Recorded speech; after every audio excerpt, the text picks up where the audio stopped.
Shit.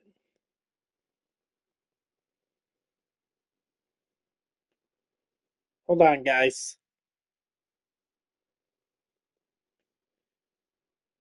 There we go. All right, what's up, guys? Welcome to another MLB The Show 25 stream here on Twitch. I'm the XJGGen24, and today we're going to be continuing on with the grind of the Forever Conquest map. So yesterday, after I got the latest Captain Blizzard drop program done, I headed back to the Forever Conquest map, and we made quite a bit of progress, actually. We basically took much of the central, or half of the central U.S., taking down the Royals, the Rangers, the Astros, the Cardinals. We did take down the Chicago Cubs, but unfortunately, the White Sox grabbed that stronghold away from me. And then we headed up north to take on the Minnesota Twins. And to round it off, we conquered the Brewers stronghold as well. So what my plan is for today is to take the Tigers, the Guardians, and then I'm gonna avenge my the White Sox taking the Cubs stronghold from me by taking the White Sox stronghold, and then taking back the Cubs stronghold.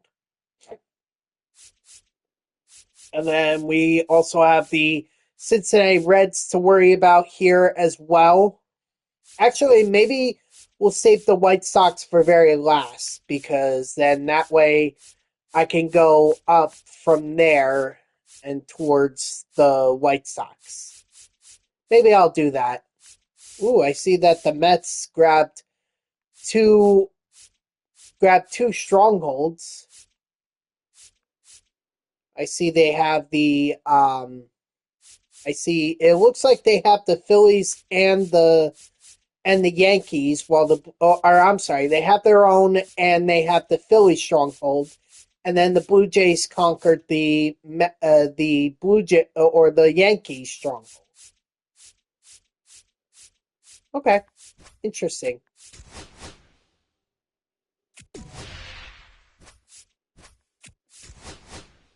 What's up, Poopin? How are ya?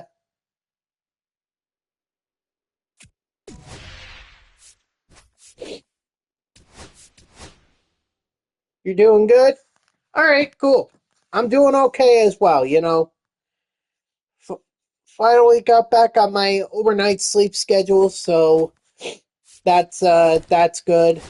And I'm ready for the work for my new work week to start.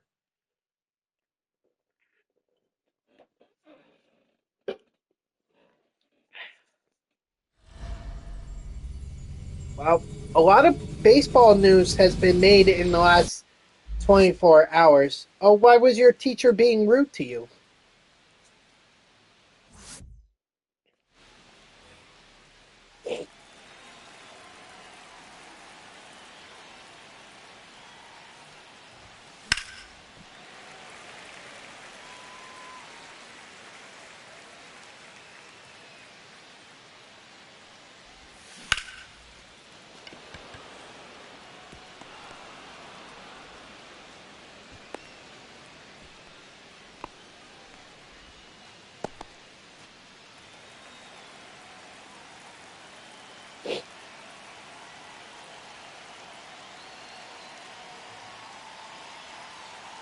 Running. Ball that's outside. Nice. He's safe.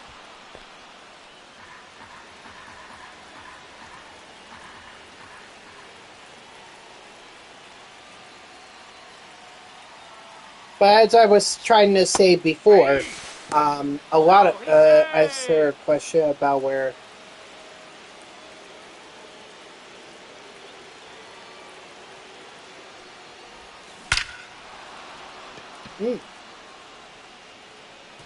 Not good. All right, raise the apple for Alexander Bogarts. Well, what did you go? Did you lose your textbook? Hey.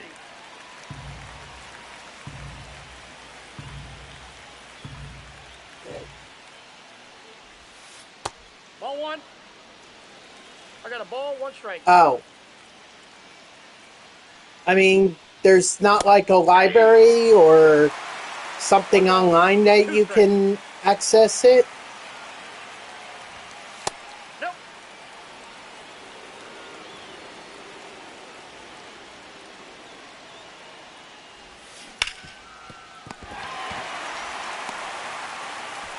Oh.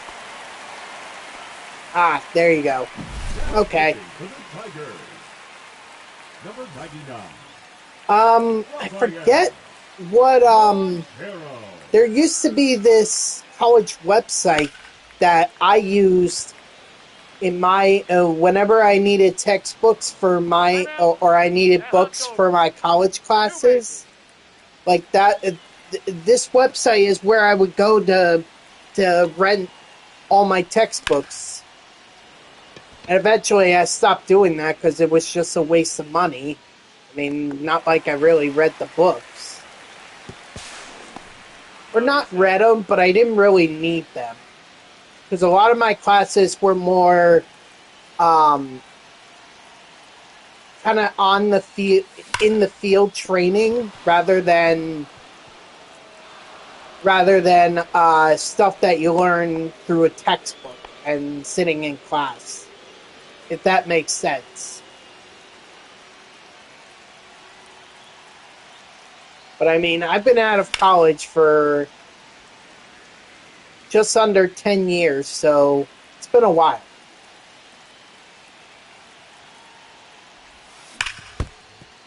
Ouch. Oh.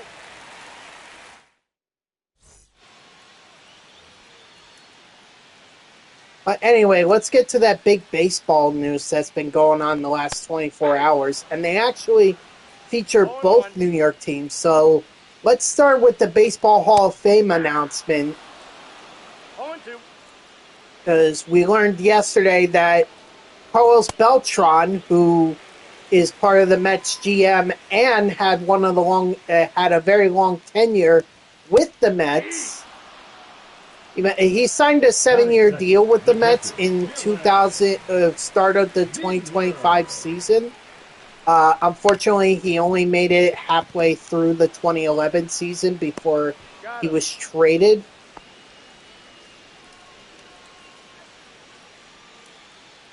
But he made it. He made it to the Baseball Hall of Fame, as did to another Atlanta Brave, who I would say was quite a Mets killer, Andrew Jones. Both earned over 80% of the vote, if I remember correctly, which is good because it shows that they had more than enough. They had more than enough to be able to get into the Hall of Fame. So, congrats to Andrew Jones and Carlos Beltran for making it. Ball, that's it. I know Carlos Beltran hasn't made a decision yet on that, 2 balls, 2 strikes.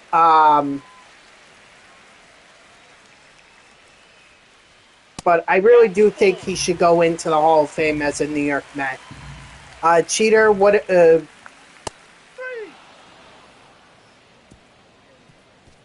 Brennan Sproat and Jet Williams for Peralta. Now You wish pitching Miami for the would have Tigers, won. Number 48. Brett. If that's the asking price for Ball one, no Peralta, I say no thanks. Peralta can stay in Milwaukee, but I don't think we should be giving up I got Jet 1 ball, 1 Williams for him. So,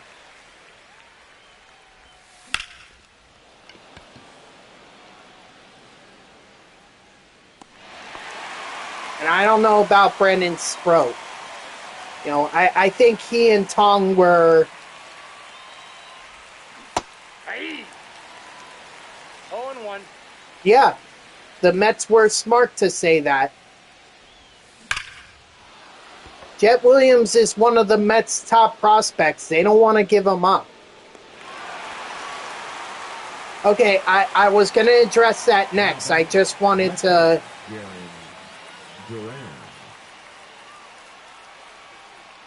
Well, Jet Williams, I don't think, is from New York. That ball's foul. I think he's from somewhere else.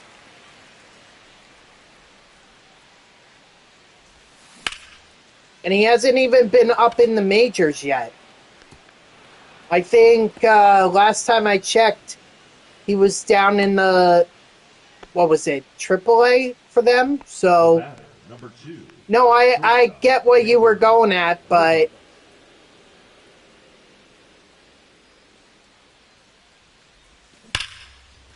Yeah, wasn't letting you go there. I was basically trying to ruin the joke.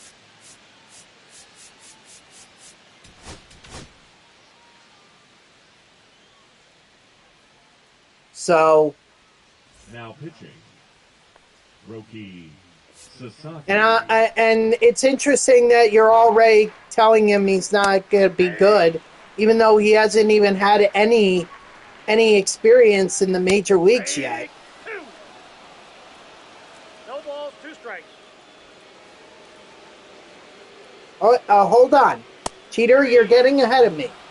You need to hold up because I wasn't quite done with the Hall of Fame talk. So hold off on Luis Robert for a few minutes because I want to finish up a thought that I had on the Baseball Hall of Fame.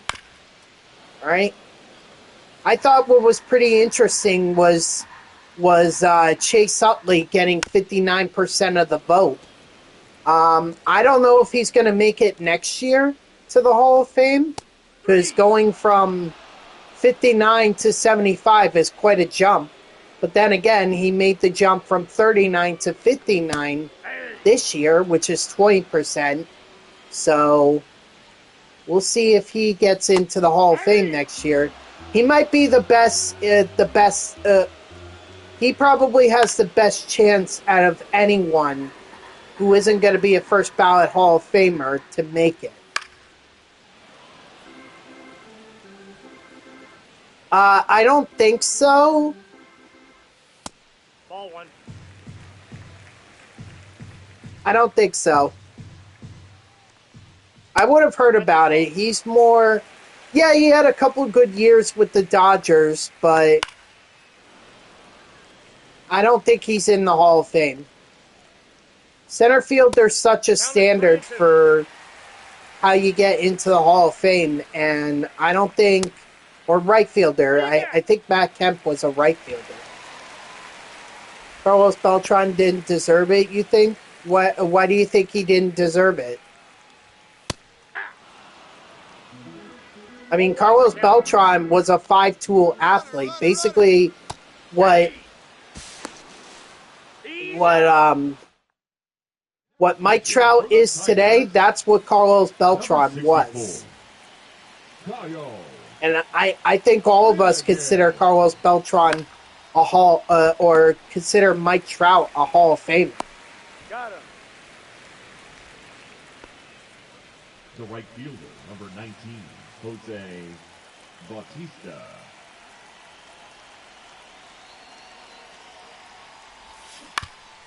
So you think the standard for anyone to be in the Hall of Fame should just be like less than a number of teams, one single team?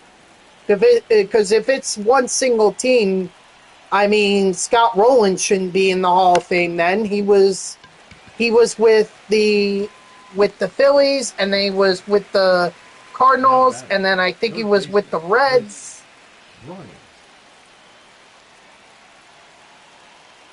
I mean, Ichiro was also part of a number of teams, yet he's in the Hall of Fame.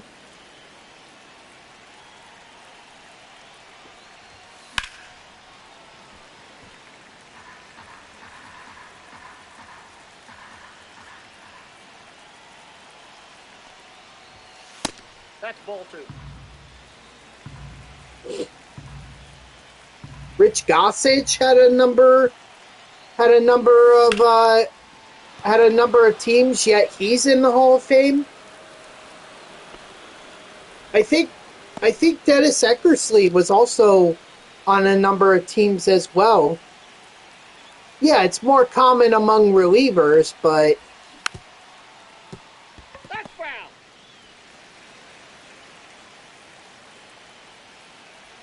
sure. But Mike Piazza wasn't always on the Mets. He spent the same amount of years he spent on the Mets on the Dodgers, and then went to San Diego and Oakland.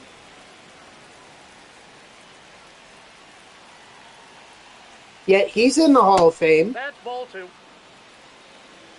2-2 the count. Ken Griffey Jr.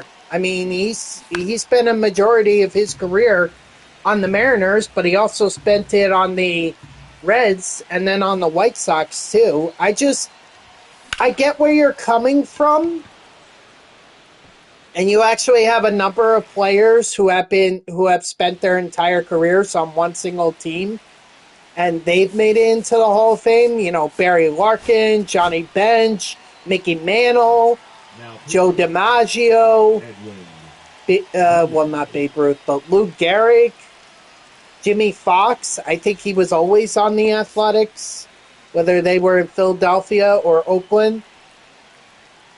Hey. So Bob Gibson, that's another one. Hey. So I get what you're saying.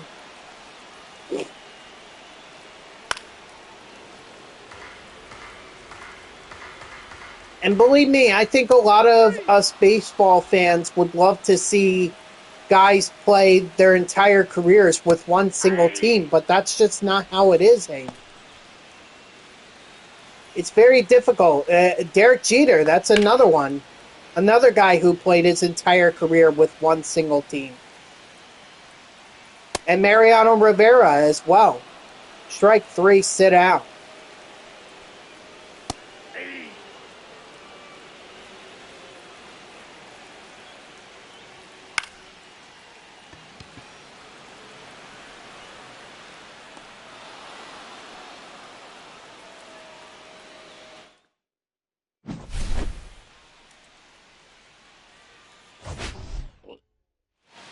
Jackie Robinson, he also spent his entire career with the Brooklyn Dodgers. But see, Hoopin, that's another guy. That's that's been bounced around a lot of different teams. I mean, he started out with the Mets, and then I think he went to the where you go. I think he did go to the Giants and then went to Houston. I think that's wrong. I thought he was with Houston and then went to San Francisco and then played for. Let me see. Jeff Kent. Here we go. Actually, I was wrong. He didn't start out with the Mets. He started out with the Blue Jays. That was his first team. And then he got traded to the Mets. Spent a number of years there. Then he went to Cleveland, or he got traded to Cleveland from there. Then he went to San Francisco, then a couple seasons with Houston, and then finally ended his career with the Dodgers. No, no, the next closest behind Andrew Jones was Chase Utley at 59%. Getting into the Hall of Fame is tough. I mean, there was that one year, I think it was 2017, where the only one to make it was Fred McGriff. And then there was also that year that Scott Rowland was the only one that made it to the Hall of Fame.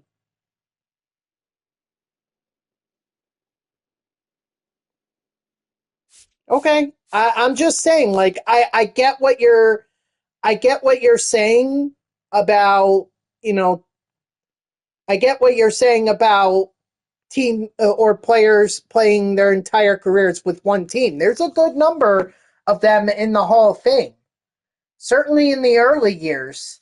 I mentioned Lou Gehrig, Joe DiMaggio, Mickey Mantle, Honest Wagner, Bob Gibson, Jackie Robinson, and even more recently, Derek Jeter and Mariano Rivera.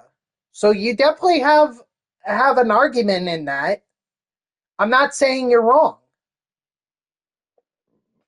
I'm just saying it's like the other aspect of it is there are players who have bounced around. Guys like relievers. I mentioned Rich Gossage. He played for a number of teams. Dennis Eckersley played for a number of teams. Billy Wagner started out with Houston, then went to Philadelphia, then played for the Mets, and I think he had a stint with the Red Sox and the Atlanta Braves. And yeah, they're relievers. I'm not discrediting that. I'm just saying that if that's the standard we're holding it to, I think that's really it's hard to make it. It should be a standard, sure, but David Wright. Like, look at David Wright. Spend his entire career with the New York Mets, loyal to the very end. I would love to see him in the Hall of Fame. But the fact that he's only at 14% of the vote gives me very little hope that he's going to end up in the Hall of Fame. It's such a shame because I think he deserves it. Honestly, I've not seen a better third baseman. I mentioned Carlos Beltran being 5'2". I think that's what David Wright was as well. He could run, he could field, he could bat, he could do. The only thing he couldn't do was pitch.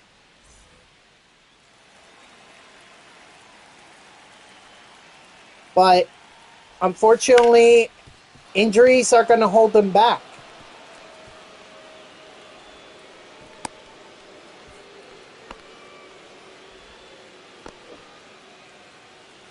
I would love to be wrong, and I'd love to see David Wright in the Hall of Fame, but I just don't think it's going to happen. Especially not on the pace that he's on right now.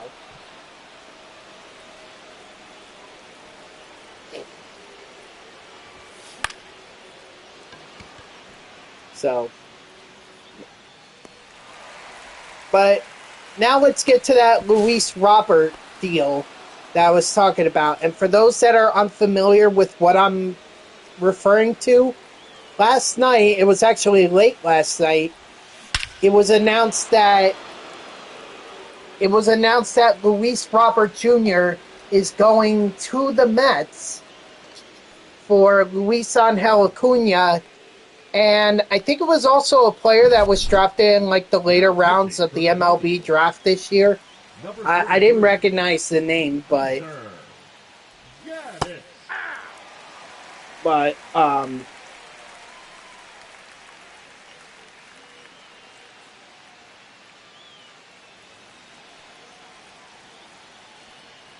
what's up, Bubbles? How are you?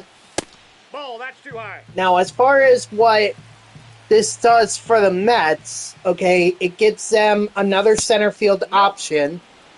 And from the reaction that I saw on X, I believe this is going to push Tyrone Taylor to that fourth outfielder role. That is fair. The third baseman, Chris. Which is fine, because I think Taylor actually is a solid defensive outfielder. I really do think that. It's just he's not that great of a hitter, which is unfortunate. But, getting Robert, I mean, yeah, it sucks to give up Acuna, especially since Acuna's been raking in, I think it's the Venezuelan Baseball League this year, or this offseason. He was raking in it, and yet... Batting second, the left fielder, Defense. And yet he's... Ball one. There was just nowhere for him to play. You know, that's the unfortunate part about the Mets having a stacked infield. There was just nowhere for him to play. And I wish him all the best of luck in Chicago. I really do.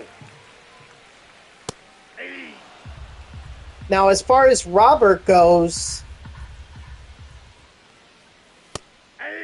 you know, this guy, yeah, he's been on a downward trend. I think ever since his All-Star appearance or his All-Star season.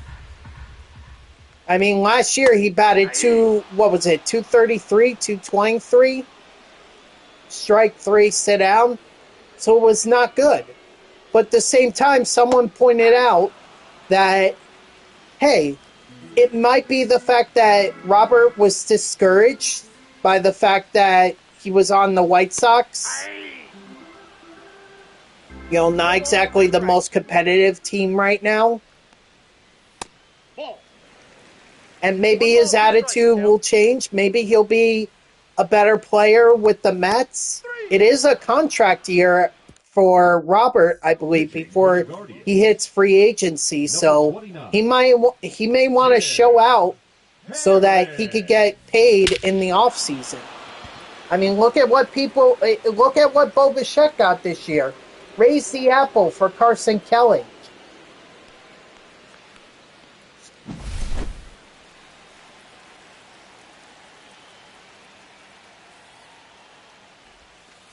Off the plate, ball one. So, you know, obviously, maybe a change of scenery was needed for Robert. And maybe he'll feel a lot better knowing that, you know, the Mets might be competitive. I still think they need a pitcher in order to make that jump into contender. They still need a pitcher on that. Jason Kipnis. I know, Hoopin. But maybe he can improve. He's safe. And if he doesn't, then, like I said, it's his only contract year. So he's going to hit free agency. And the Mets, yeah, they gave up Acuna for him. But, you know, they took a chance. They took a flyer on it. Maybe he'll improve. 0-2.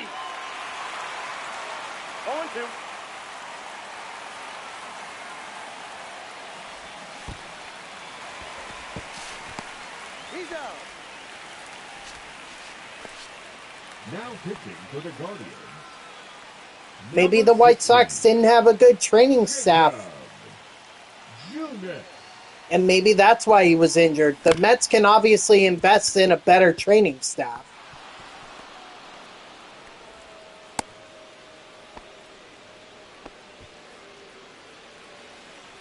I said they can. Okay? Doesn't mean it is a better training staff. But maybe Robert won't be hurt as much. We'll just have to wait and see. 0-1's the count. Injuries are always the unknown heading into an off-season. I don't think Robert is part of any... I don't think he's part of any World Baseball Classic team this year. So I don't think we need to worry about him getting injured during the World Baseball Classic. We'll just have to wait and see what happens. Worst comes to worst, you know, yeah, the Mets traded away Acuna for a guy who's often injured, can't really hit that well, as evidenced by the fact he had a 223 average last year. And they deal with him for one season, and he's gone. I think that was the main thing. That they got an outfielder, a more... How can I say this? I mean, Robert has more potential for a bat. He really does. There's a lot more upside to him And he's in I would argue, a more hitter-friendly ballpark than the White Sox are in. So maybe we'll see more of a power surge from him. He does have a home run at Citi Field. That's ball 2. Just worth mentioning that. You got 2 balls, 1 strike. Ball, that's out. But at least they're not trying to play. They're not trying to play him in a different position. At least they're trying to keep him in center field. We'll just have to wait and see what happens. Strike 3, sit out. Batting 6, the shortstop, Ryan Rocchio.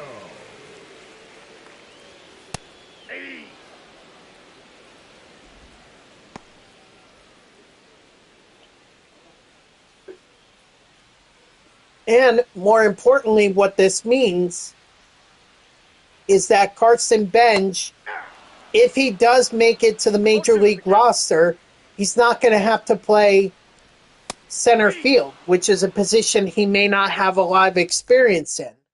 And he can focus more on being a corner outfielder, which is what he was drafted to be for the Mets.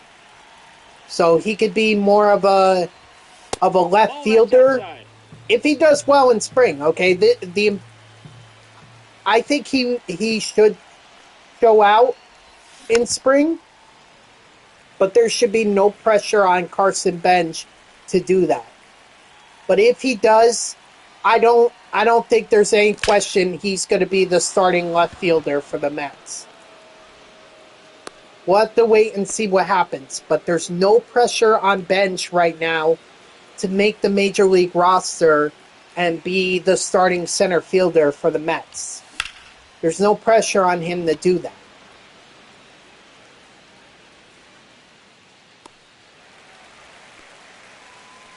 So, and that, I believe, is a result of this trade for Luis Robert Jr.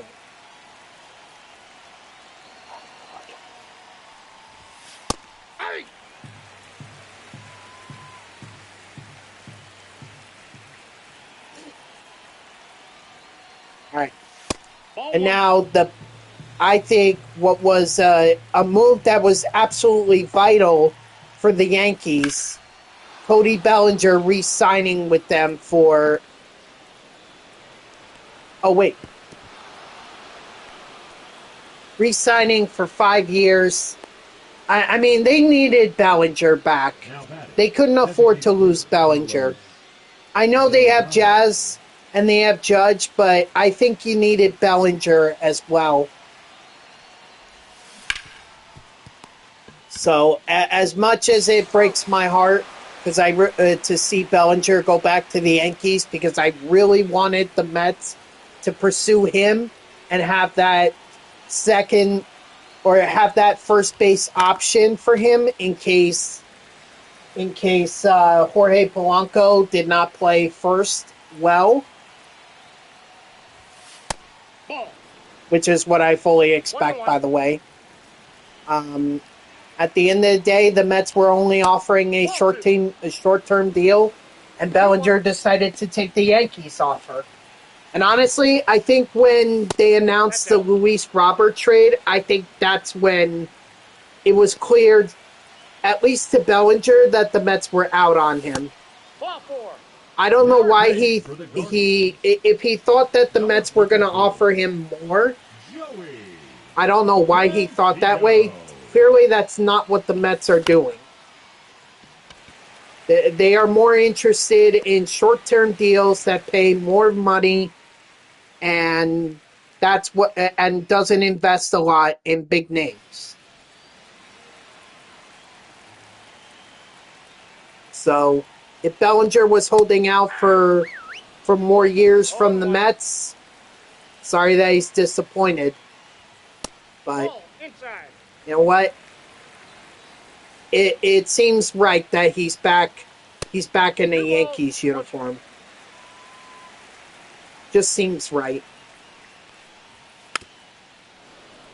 At least from a Yankees perspective, it was something that had to happen. No doubt about that.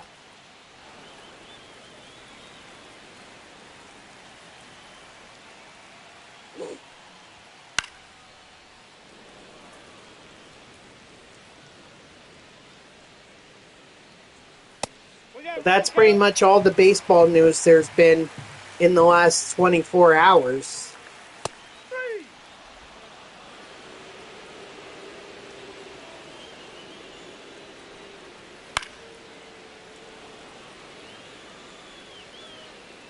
We'll have to wait and see what more brings us, what the next 24 hours, because now we're down to the pitchers. Framber Valdez is the top one that's still out there. I don't know what he's holding out for.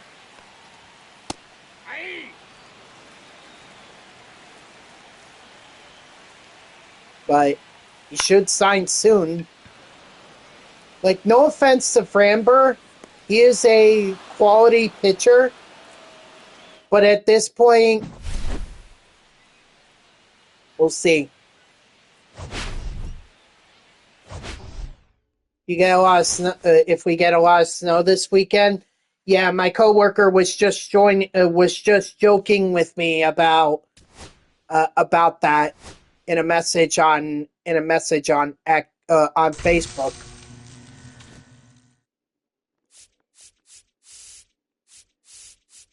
I'm worried about what it will do for my commute.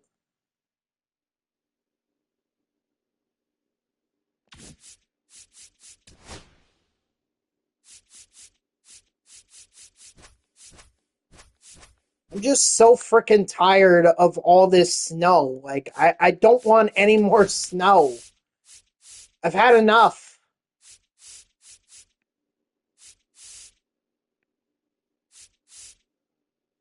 Yes.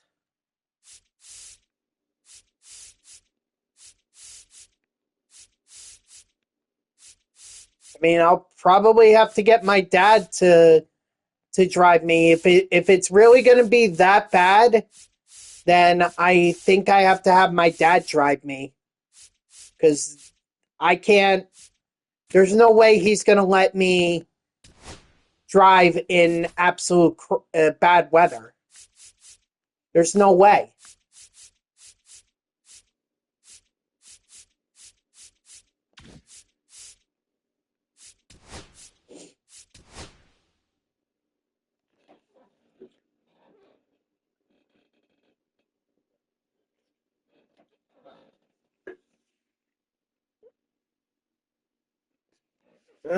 Well, guess you'll never forget him now. See, I always keep my gloves in my coat pockets. And I always put them in my right coat pocket because I'm right-handed. So, dominant hand, that's usually... It helps me best remember where they are. So, but that's why I always keep them in my coat pocket. Never know when we're going to have them. Yep, and Boba Fett had his press conference today. Honestly, I think it's so overrated, these introductory press conferences. Like, I just feel they're so over the top, and there's really no need for them.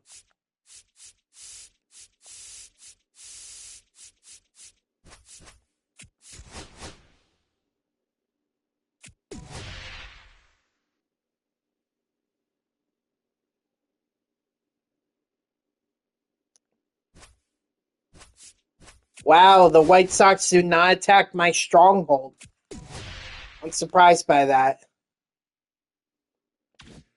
Because it was just so much, and when this map first came out, I got, because I started it out with such a low overall team, I really didn't want to grind it.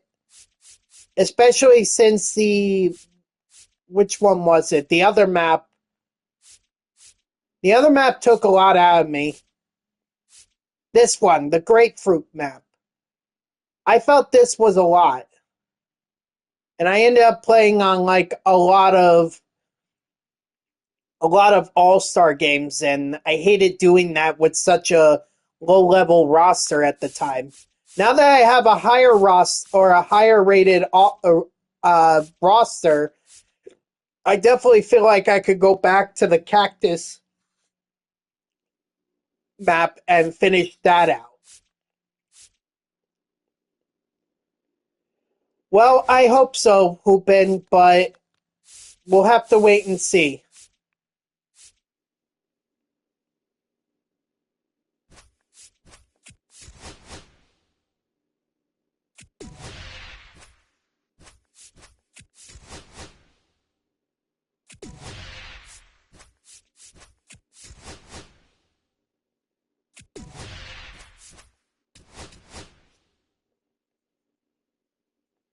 I mean, he has to learn a new position, a position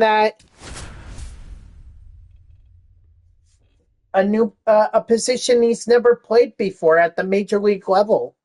That's going to be tough.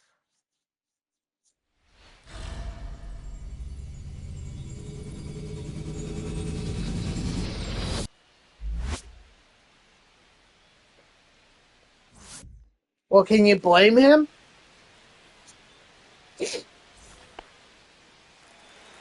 He came up with Vladimir Guerrero Jr.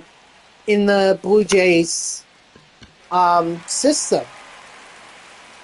They're really good friends.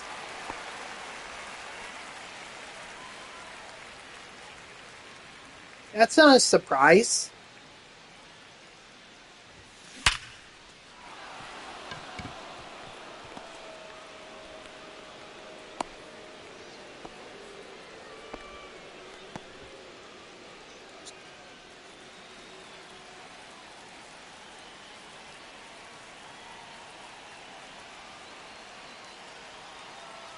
Runner, runner, runner.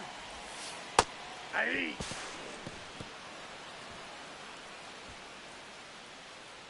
I mean, like I said, I think introductory press conferences are just over the top, not really necessary. Raise the apple for Jim Tomey. In fact, isn't Jim Tomey also in the Hall of Fame? And he's played for a number of teams. The White Sox, the Indians, the Phillies. Just going back to that argument for a second, I know it seems kind of pointless now, but like Jim Tomey, I think would be another example. Raise the apple for Chris Bryant.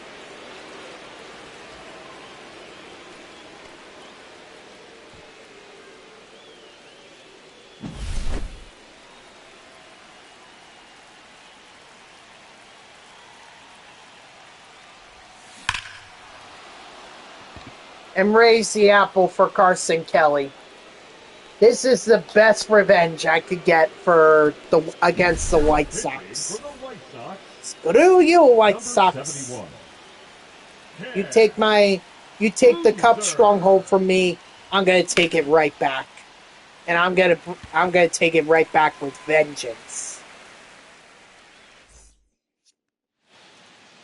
Should just stayed in your own lane.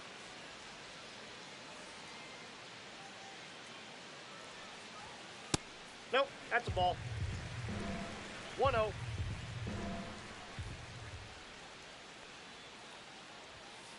Hey. See, what I think is interesting now, if Carlos Beltran does go into the Hall of Fame as a New York Met, do the Mets now have to retire number 15 for him?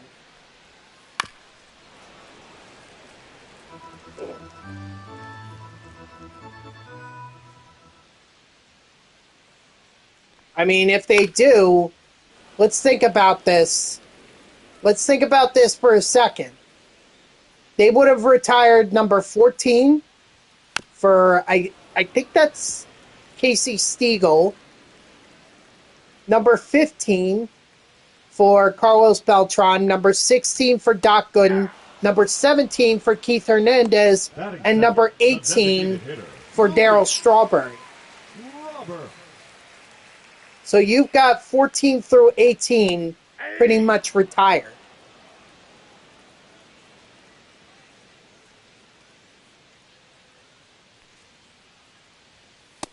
Ball! That pitch is out.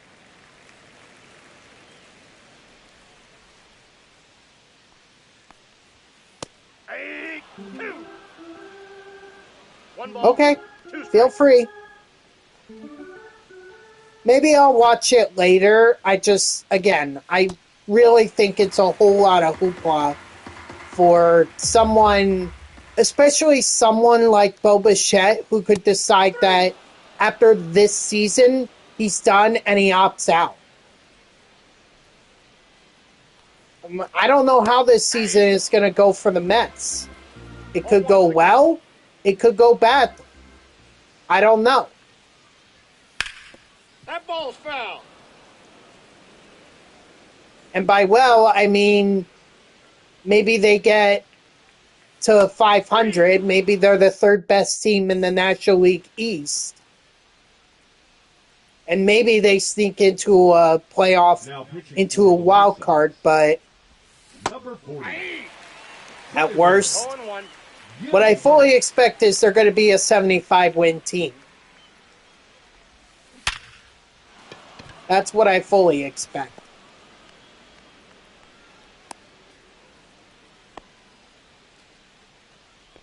Batting ninth, the center fielder, Michael Harris.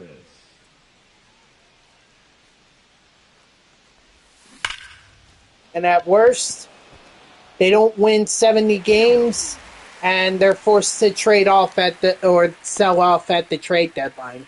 Now batting. Which means probably Robert and Bichette are on their way out.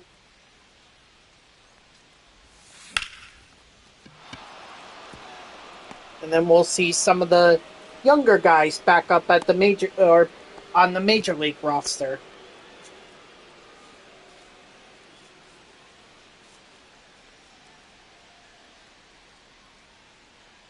Is Semien in the final year of his deal?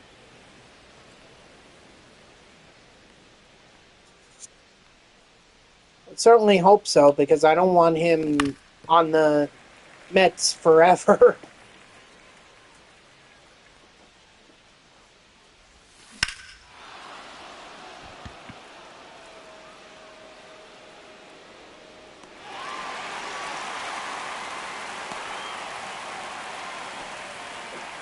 You know what? Let's see. Now batting, the first baseman, Jim.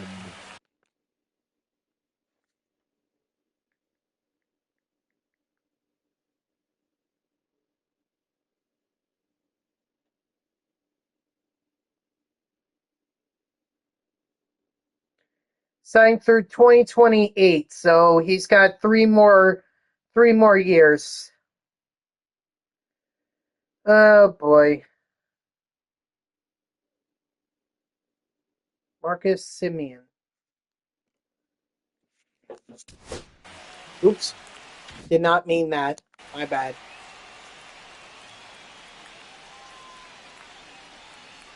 Okay, well. I mean, the Mets traded for him, so.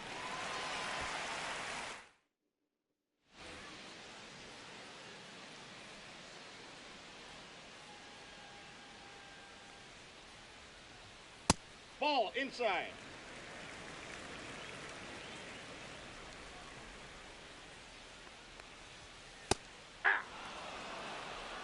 I got a ball, 1 strike.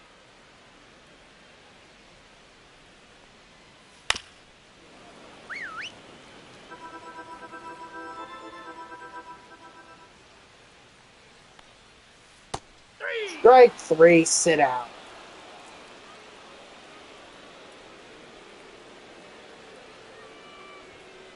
Ball, that's inside.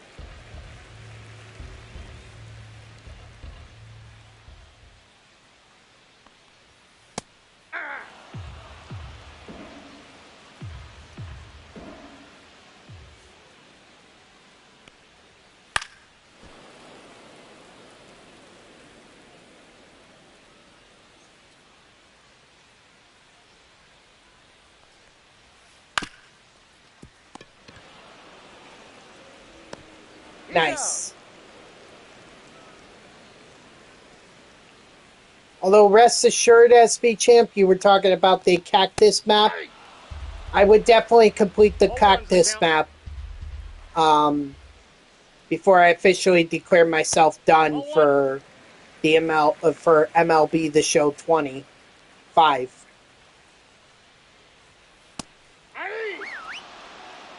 One ball. I want to Two get strikes. every single conquest map that I can get done. Strike 3, sit down.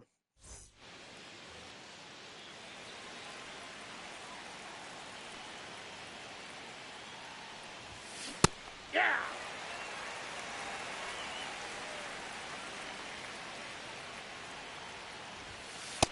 One ball, Ooh. 1 strike.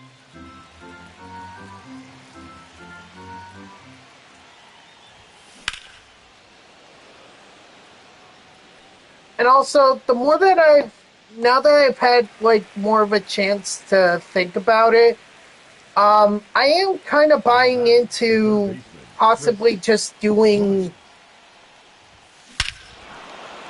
like daily missions for streams in Madden, Hockey Ultimate Team, and even college football 26. Raise the apple for Chris Bryant. Like, it actually sounds like a good idea to me. You know, usually those things take me an hour to do, and if I time it right, they could all be done. They could all be done for. They could all be done within 3 hours, and then I have 3 hours to be able to do stuff for myself. Raise the apple for Carson Kelly. Now pitching for the White Sox, number 60, Ryan. Or at least get as many of the daily missions done as possible. I mean, college football, that one's been a while, and plus it's the end of the college football season. He's safe. But if I'm going to do Madden, I might as well do college football. So I'm really giving it serious consideration. Aye.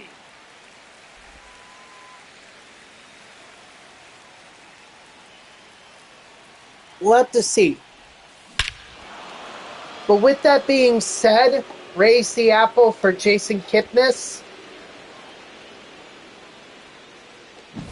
If I do that, the option to play against me in either Hockey Ultimate Team, EA Sports College Football 26, or Madden 26, that's going to be non-existent. I'm only doing those games because I need something to stream, and they provide daily missions for me to stream.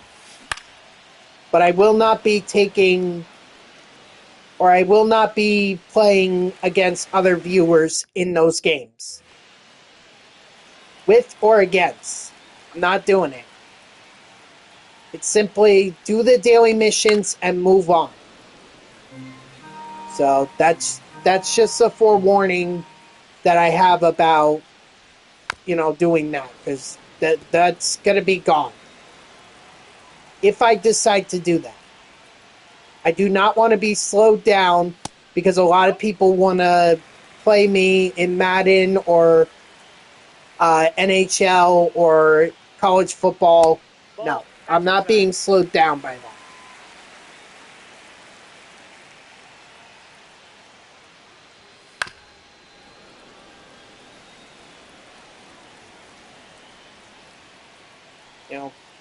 Sorry for anyone who was hopeful that I might do that, but I can't do that.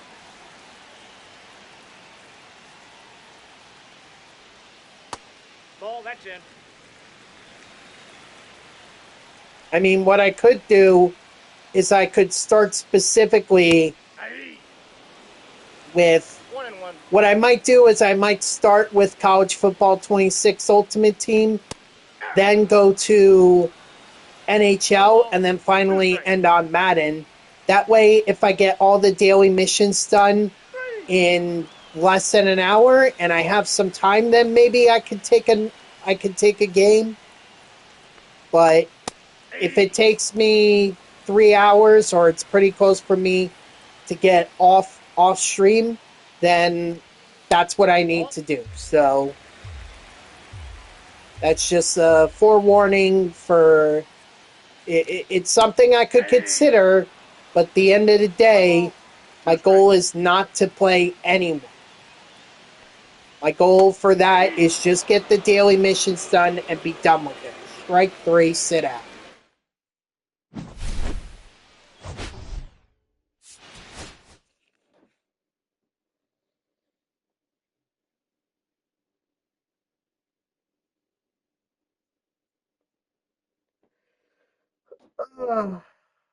The other thing, too, the streams are going to be broken up as well because I can't go from I can't make a full transition in one stream.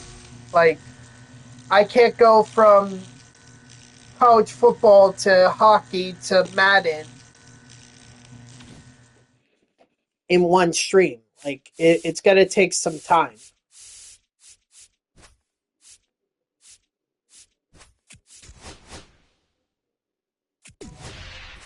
You know, going to have to break up into multiple streams. So that's just a forewarning that I gotta give. Now, before I go any further, I do have an exchange to do.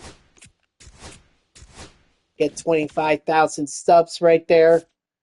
Oh, did any of my orders sell from yesterday? Byron Buxton did not. I guess he's cheap.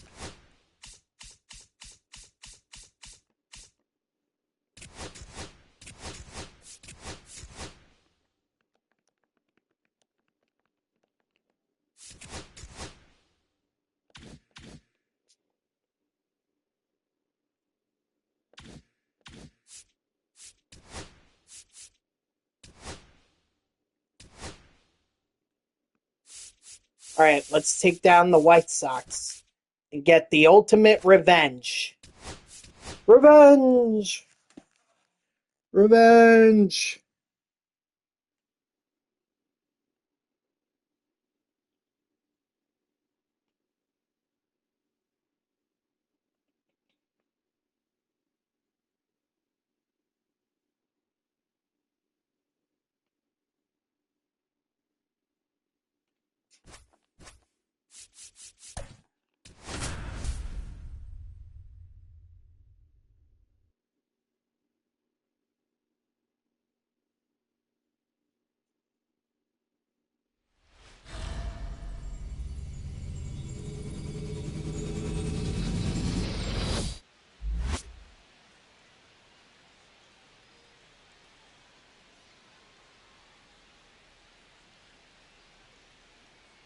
Oh, well, that's not good.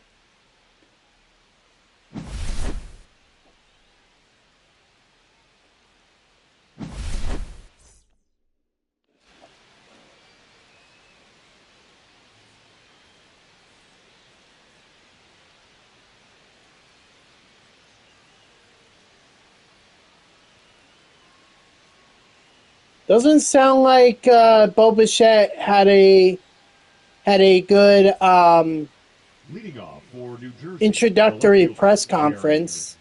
Duran.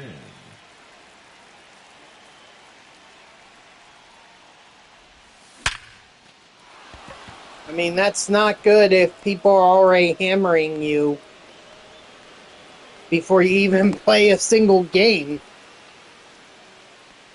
Batting second, the shortstop, Xander Bogart.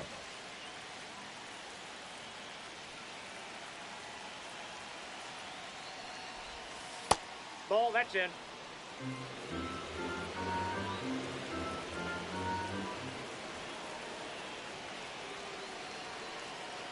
Not good, Bo. Not good. No, unfortunately, he just got a taste of what New York media is like, and I don't think he likes it.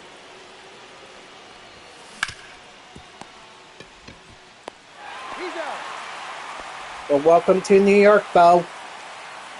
You're getting paid $42 million.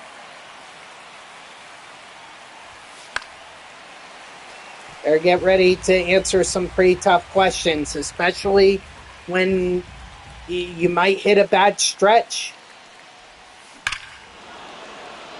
Raise the apple for Jim Tomey.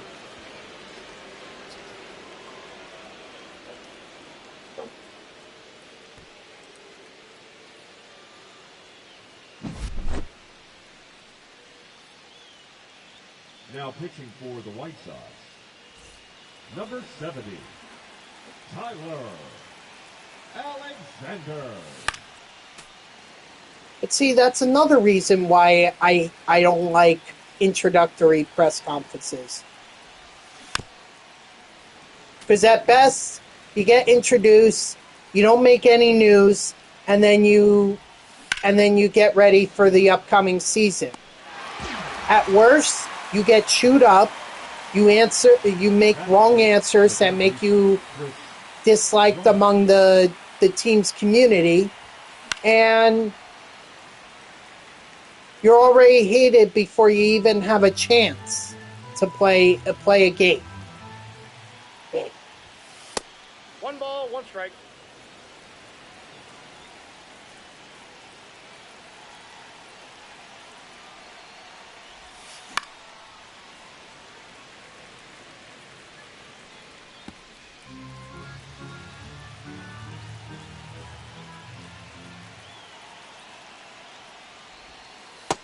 Two the count.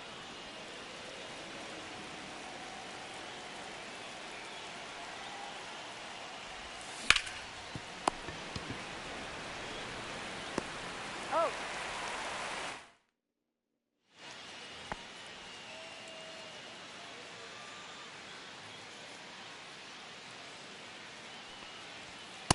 Ball, that's outside.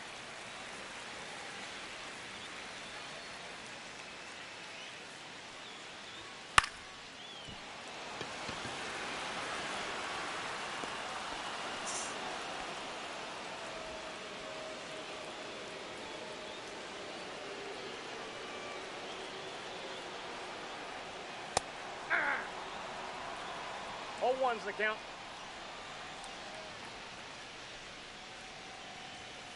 Hey!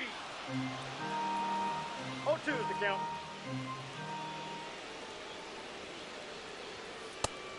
Strike 3, sit down. Is that what we're going to see a lot of in at Citi Field? Swing and misses from Luis Robert Jr.? Certainly hope not. 0-1.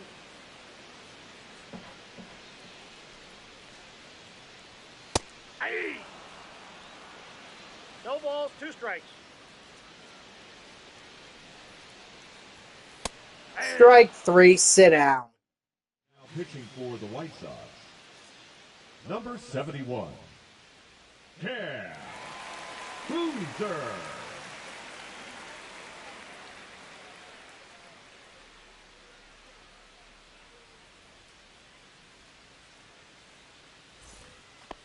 Leading off for the Wolves, the catcher, Carson Kelly.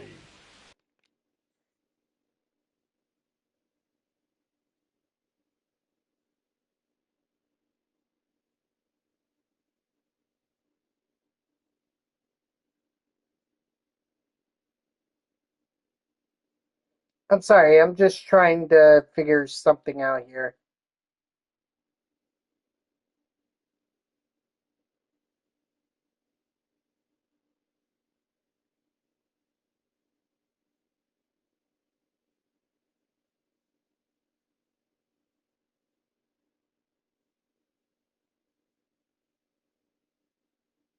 Yeah, he's had OPSs well under 100 the last couple of seasons, so that's not good.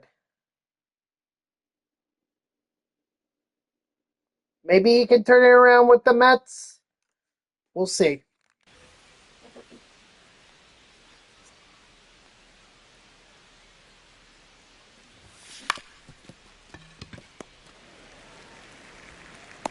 Out.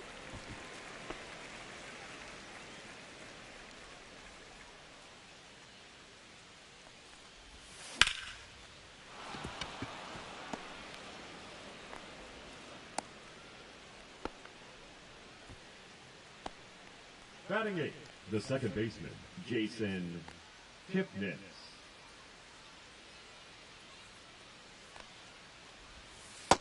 1-0.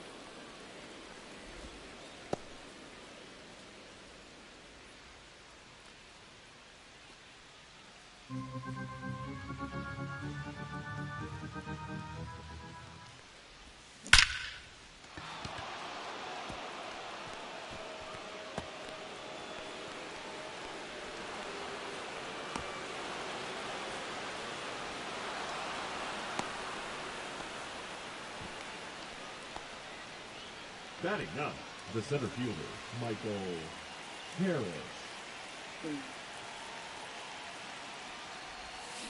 Aye. 0-1's the count.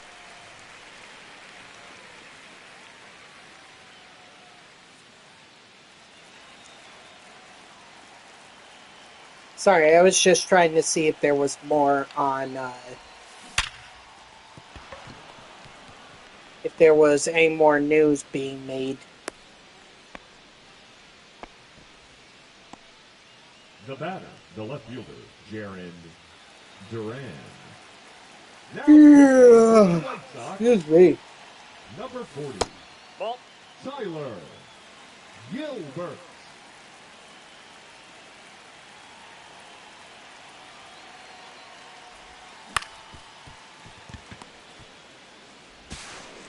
He made it. Oh, Safe. wow, safe.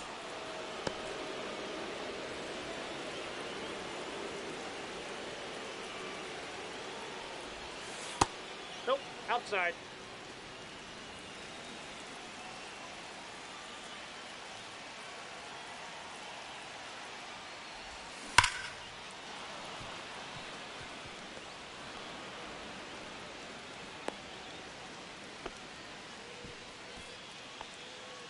Now batting, the first baseman, Jim Thome.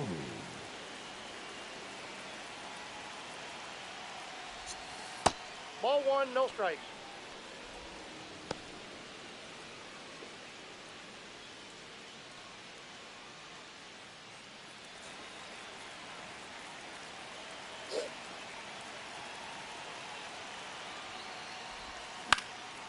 Yeah.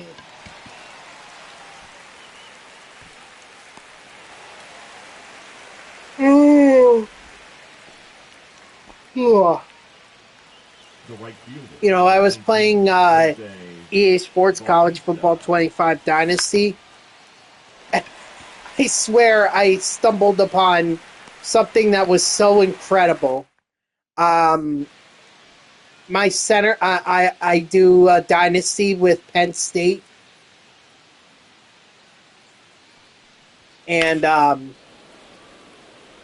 when I did that, I just did the off season, the training results, and there was a center that I had who was like a 76 overall or something like that. He wasn't very highly rated. I was like, oh, you know, another guy that you know, I may end up cutting. I looked at how many skill points he earned from the training results. Almost 100. I kid you not, almost 100. By the time I upgraded him, he had almost jumped. He had jumped almost 20 overall. He went from 76 to being my starting center. I was like, holy crap!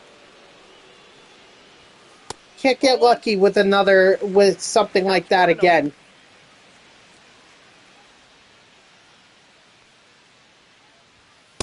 Nope, that's off the plate. Ball 2.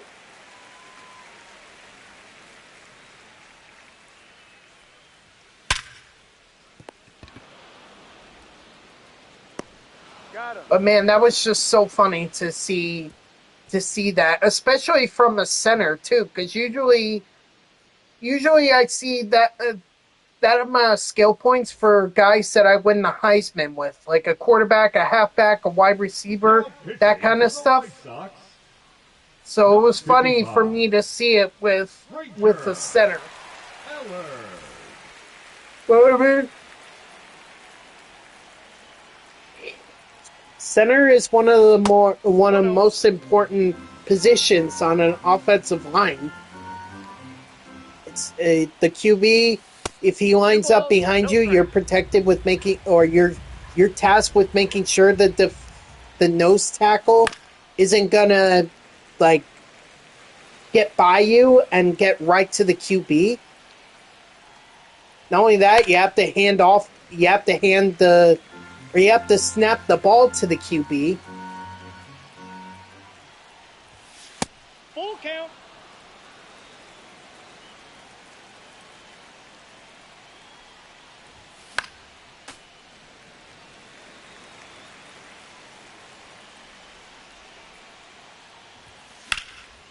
And especially when the QB is in shotgun or pistol, not lined up directly behind you. That's quite a long snap. You better not mess it up.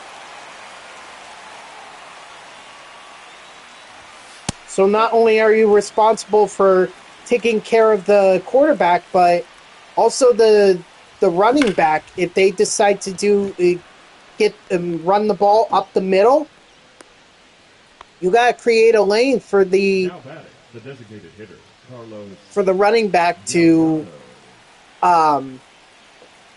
run through. Inside, ball one. And if you don't do that, you're not being a very good center.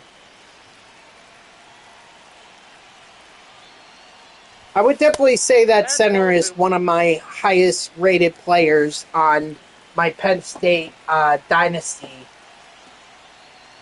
team. I don't remember what his name was because I think it's a generated player. Raised the apple for Carlos Delgado. Now pitching for the White Sox, number 60, Brian Hudson.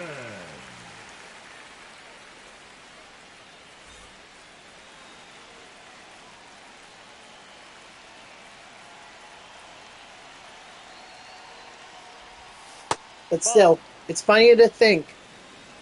It's very funny to think.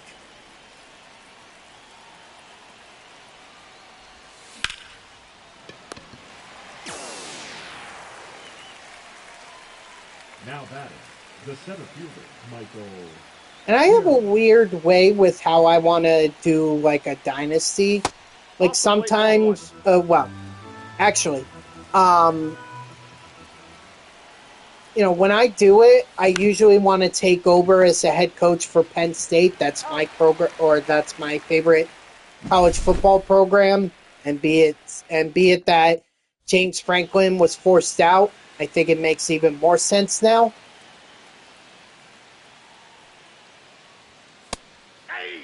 But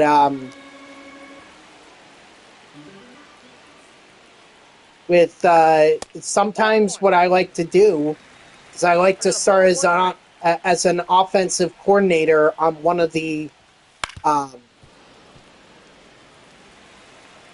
like a low rated team.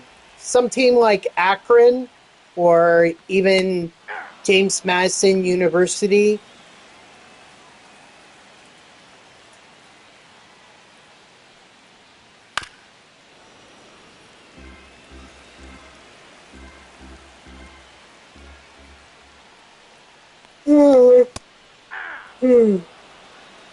And then try to work my way up. But I don't think that's necessarily a good way to do it because, I try to. There's only a certain number of plays that I run.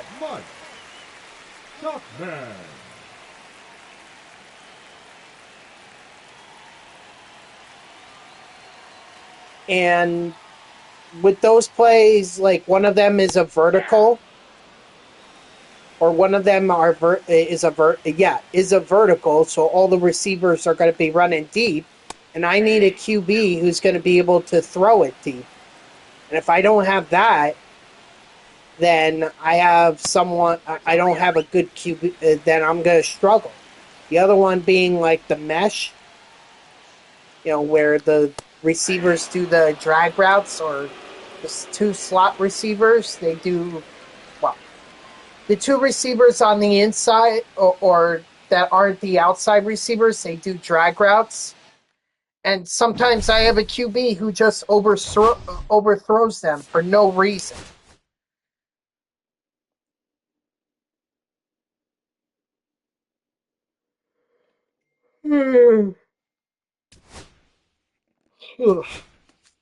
Ooh, look at that. Michael Harris, Superfractor.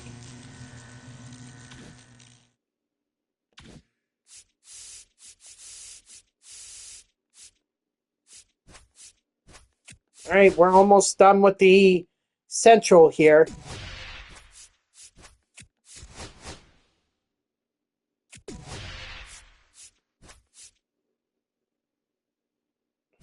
I guess we just focus on the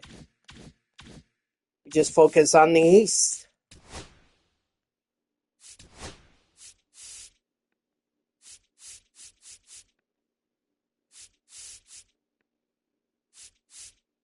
All right, so let's see. Lorenzo Kane, he's at 1,007. Jim Edmonds, he's at 1,114.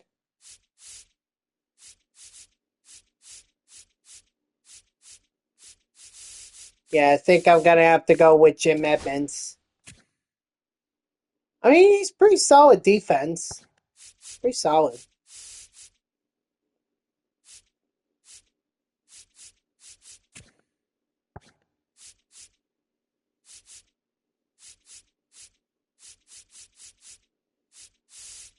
Just not gonna get a lot of speed out of him. He's 77 speed. But that's okay. All right, let's take down the Cincinnati Reds.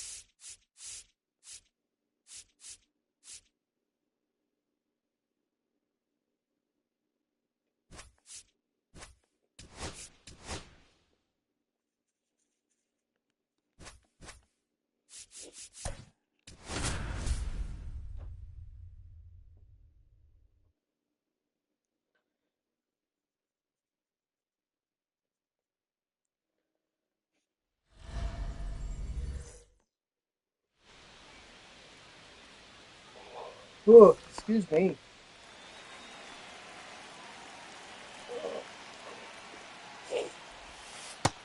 That's a ball. First pitch, 1 o'clock. 1-0.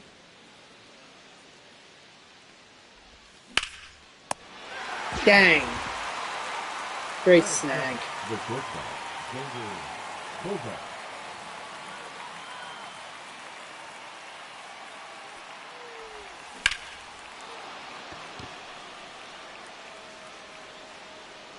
But not going to be able to rob that. Raise the apple for Xander Bogaerts.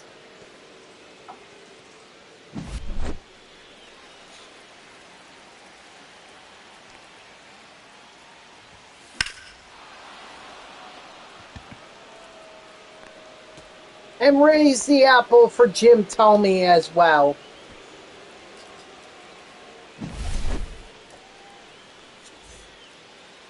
Didn't take me long to bounce Singer from Number 64. from the game. Santillan.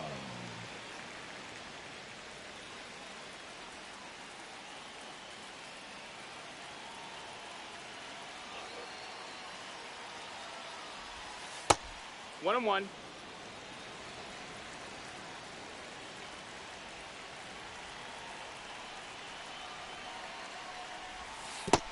Two one.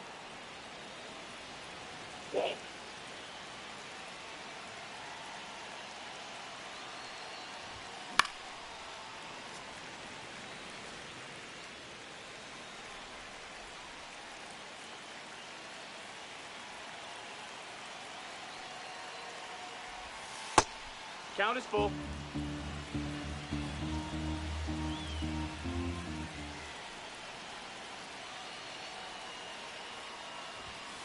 Hit! Oh gosh. Wow.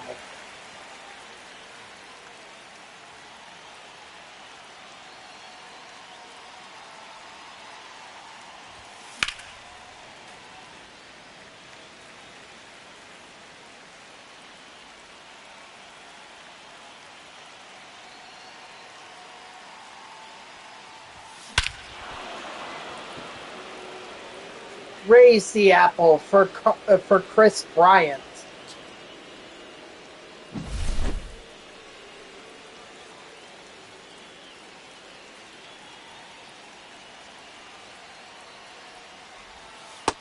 Ball.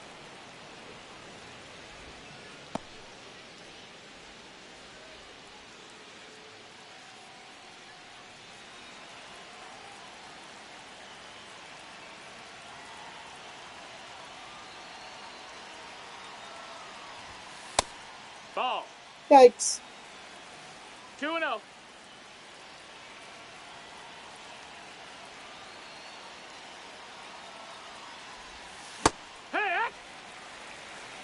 2-1.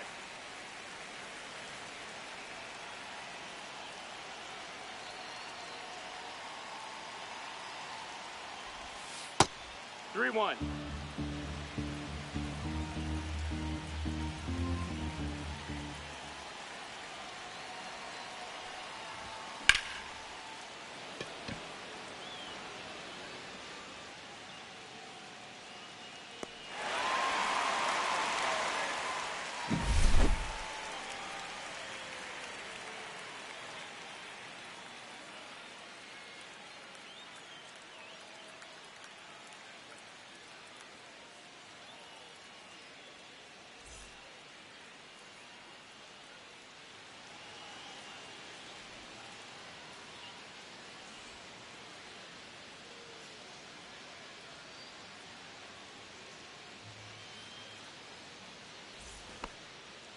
Leading off for the Reds, the shortstop, Ellie All right, sorry. De La Cruz. Yeah! 0-1.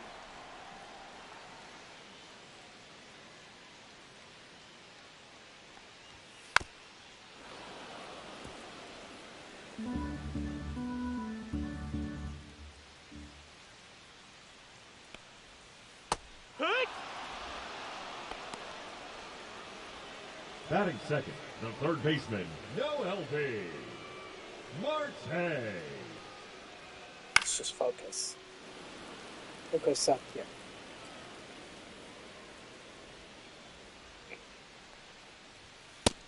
Ball.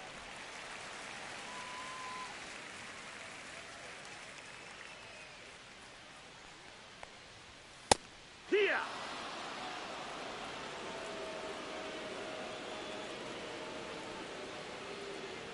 Can't believe I'm already going to be 2/3 of the way done with this Batting map. third, Strike the three, designated sit hitter, out. Miguel Andujar. Here.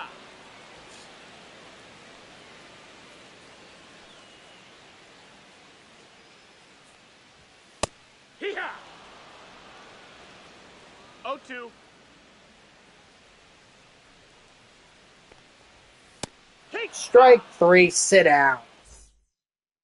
Pitching for the Reds, number 50, Sam Moll.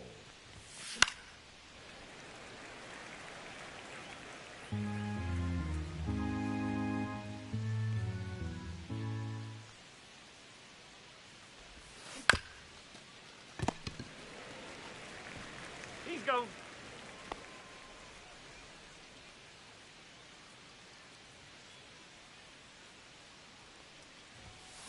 Heck! 0 balls, 1 strike.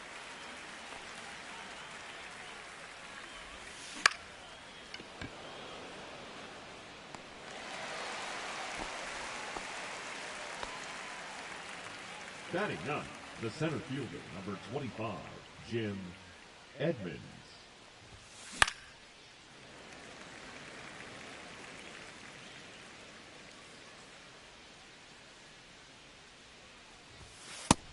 One.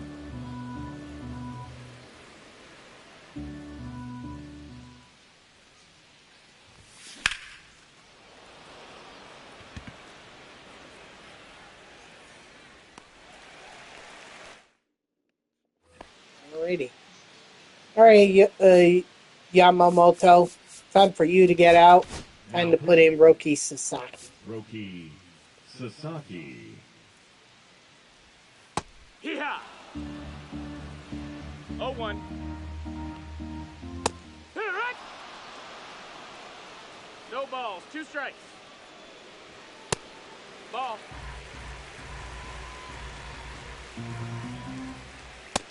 Ball.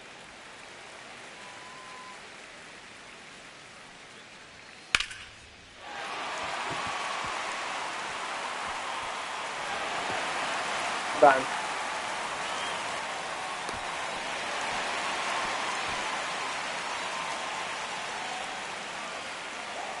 If that's your takeaway from the press conference, I mean, I haven't seen it, but I've heard a lot of people reacting to him kind of like deflecting a question from John Heyman Batting six. about The first baseman, Spencer about Steer.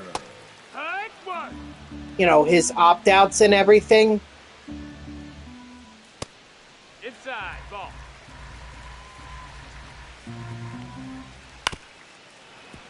So that's what my biggest.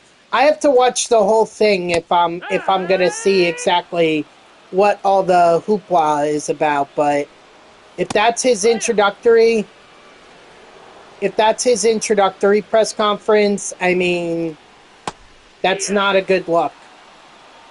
No balls, 2 strikes. 1 and 2.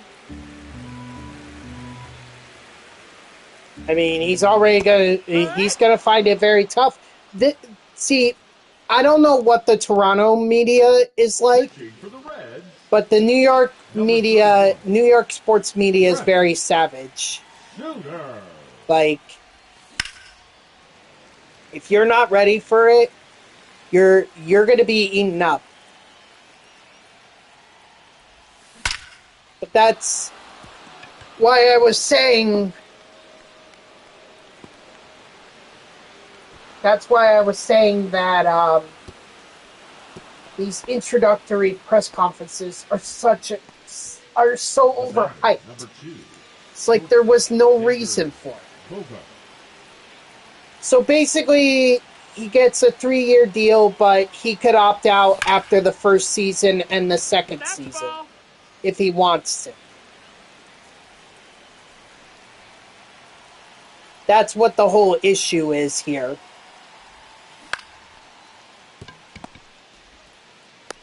And that's what Heyman was asking, and Bo just kind of deflected on it.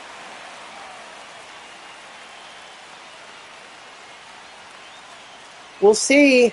I mean, that press conference, just that clip kind of makes me think maybe it was taken out of context.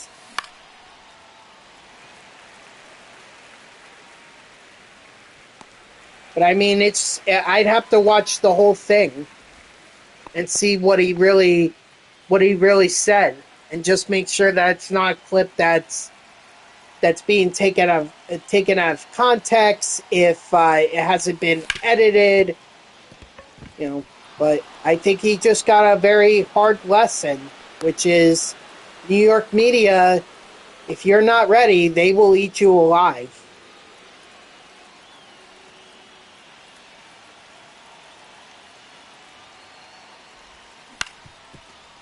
But I mean, look, no one said he had to sign with the Mets. Yeah, they were offering him $42 million a year. I get that, but no one said he had to take it. He could have gone to Philly. I don't know if Philly would have been much better in terms of media, but I mean, he could have gone to Philly. Bellinger rejected a short-term offer from the Mets and went to the Yankees, or went back to the Yankees. Raised the apple there for Carson Kelly.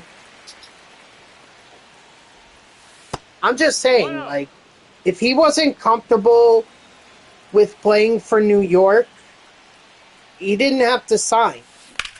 But now he's got that pressure on him because he's making $42 million a year. And if you're making that kind of money, raise the apple for Carlos Delgado, you better be ready to perform at a top level. Unfortunately, it's not a very good situation for him either. He's got to learn to play a new position.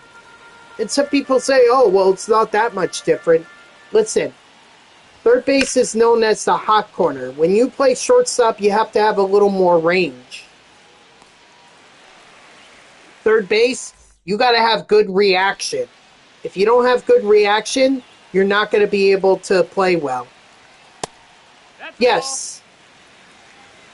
Yes, I'm actually almost done with the central portion of the USA map. So once I'm done with that, then it's really only the Eastern teams that I have to worry about.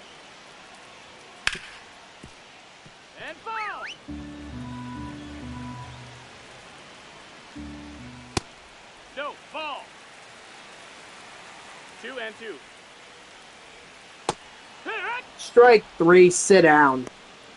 Batting ninth, the second baseman, Matt McClay. 0 and 1.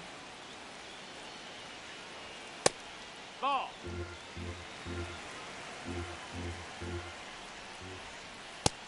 Nope, ball. Ah!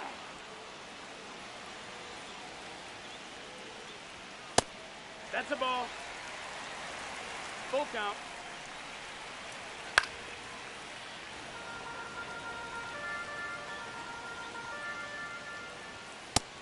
Ball 4, take your base. Dang it. Or watch McQueen there. He might get a head start. He's got some pretty good speed. It's 0 and 1. Hey, too late.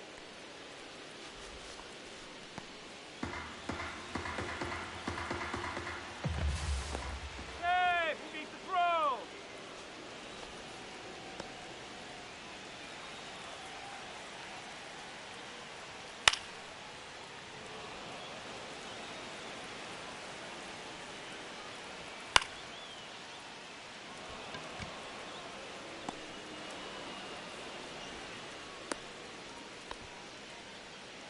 No. We know, I think it's going to be sometime in March. Because that's when they usually release it. But, yeah. Well, they haven't even announced the cover athlete yet. They're going to do that, I think, next week. No balls, 1 strike. Ah!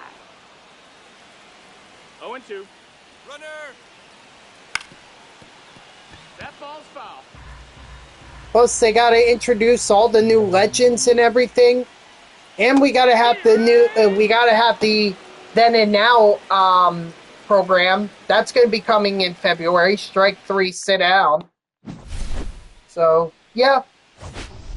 The whole month of February is going to be a lot of,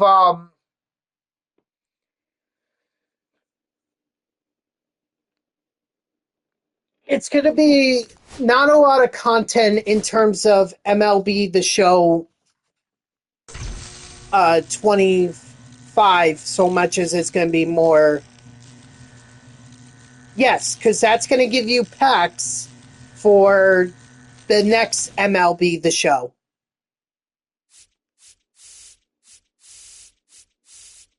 Wait, is there someone that I missed for the NL Central? Who did I miss?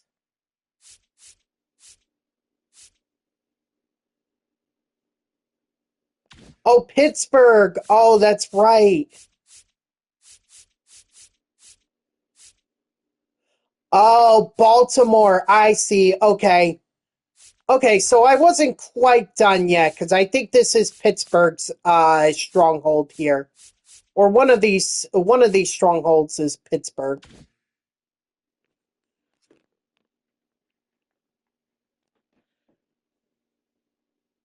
They're not it's not cards, it's packs. Basically what you're getting are these show packs in next year's game.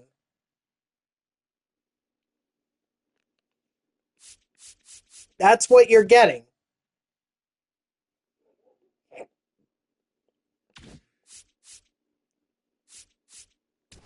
Here, I think I should have it here. Let's see. Vouchers. Here. Okay, so this is what actually it's not now and then, it's now and later.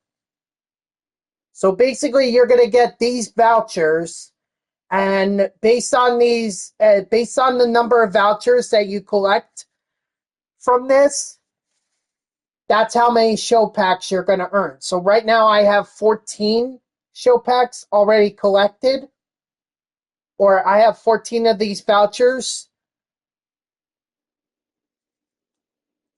So I'm going to get 14 show packs to start the year.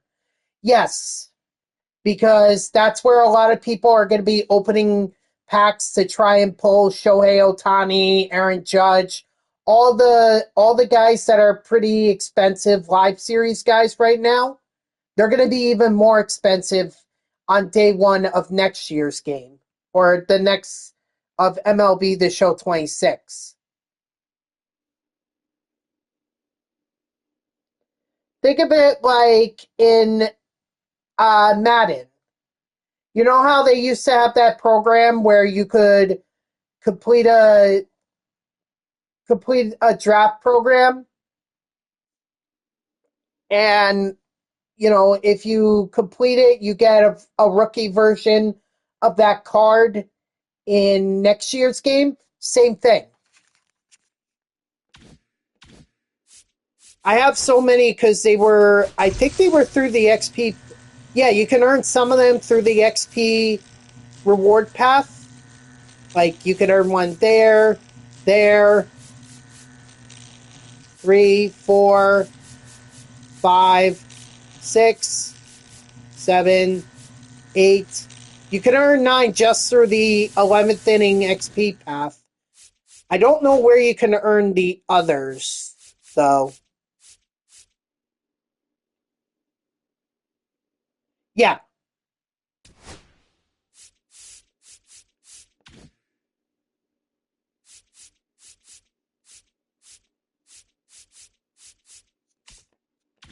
Maybe in the Forever program, the multiplayer Forever program, maybe?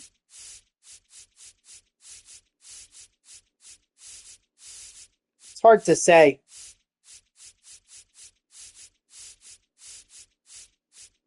Doesn't look like it. Okay, so no on the Forever program or the multiplayer Forever program. They're definitely not in any. They're definitely not in any of the Captain Blizzard programs.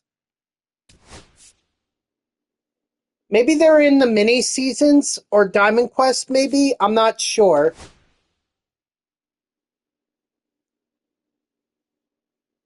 Yeah, it looks like Baltimore took over Pittsburgh's stronghold based on what I see on that map. So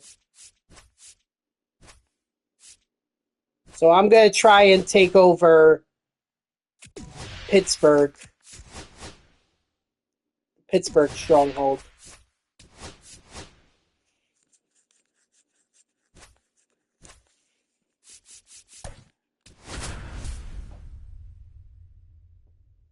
Oh, Roki Sasaki was super fractured. I forgot to take him out. Oh well.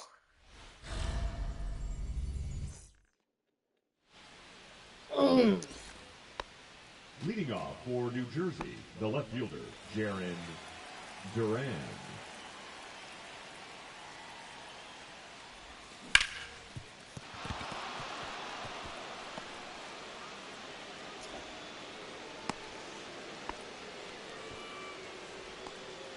Batting second, the shortstop, Xander Bogart.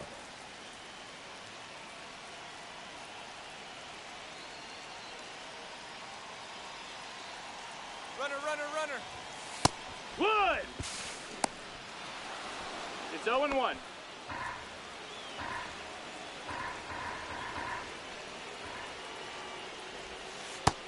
Ball! 1 ball, 1 strike. Ball. 2-1.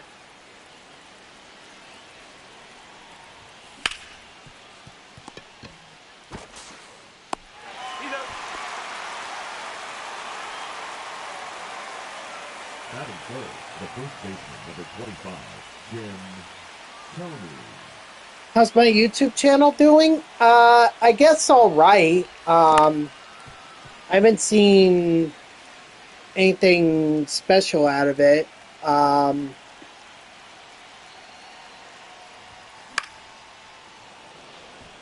see.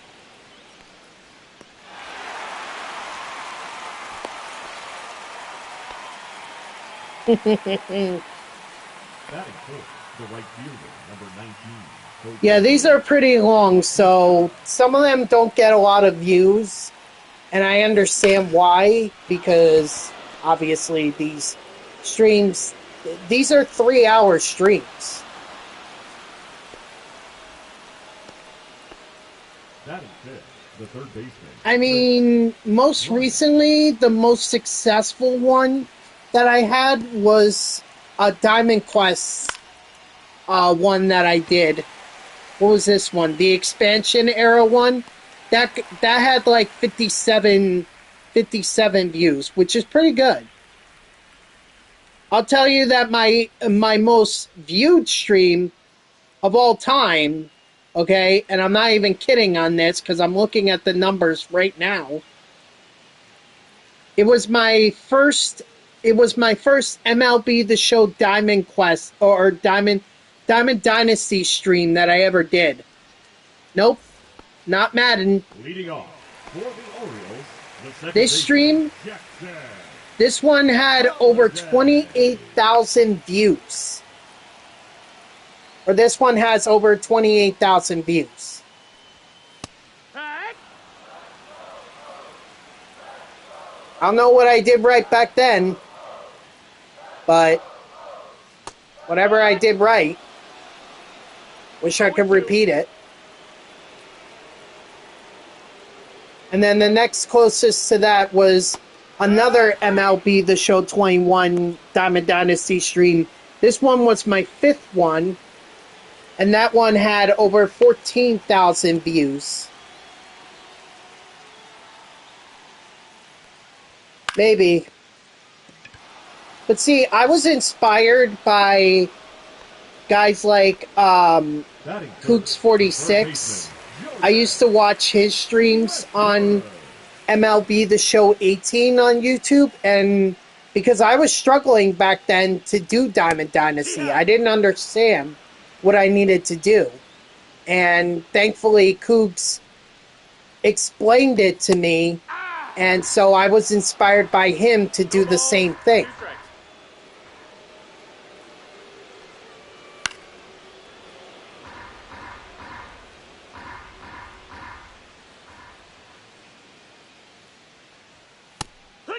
Strike three, sit down. Pitching for the Orioles, number 71. I don't know what my most viewed video of MLB The Show 25 is, Kelly. but I know MLB The Show 2021 definitely had a lot of views on that one. But for me, it's not about views so much as it's about, Delgado. you know, what people take away from it. If they take away how to get better at this game, then I know what I'm doing is good. Or how to complete some of these programs and everything, excuse me. Oh. A little bit of a yawn there. Then to me it's worth doing. That's why I keep doing it. Even though, yeah, some of my streams, maybe they only get like a few views. Like 2, 3, 4, 5. But I'm okay with that.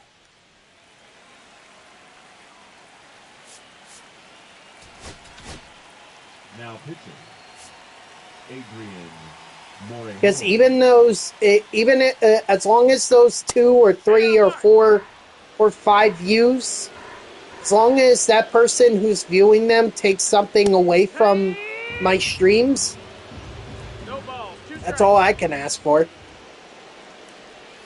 I don't do this to be a full-time content streamer. I'm just doing this because I love this game.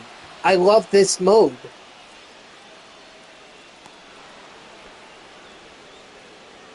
Batting fifth, the right fielder, Tyler. Oh, dear. And I feel like as someone who's not very good online and someone who's who's more focused on the offline programs, I think that's an aspect of the game that I can provide, while everyone else is more focused on trying to be 2-1. 1,000 rated players or World Series players, or they try to go flawless in BR. That's not what I'm trying to do. I'm trying to do more of what I think what common MLB The Show players worry about, which is trying to get these programs done.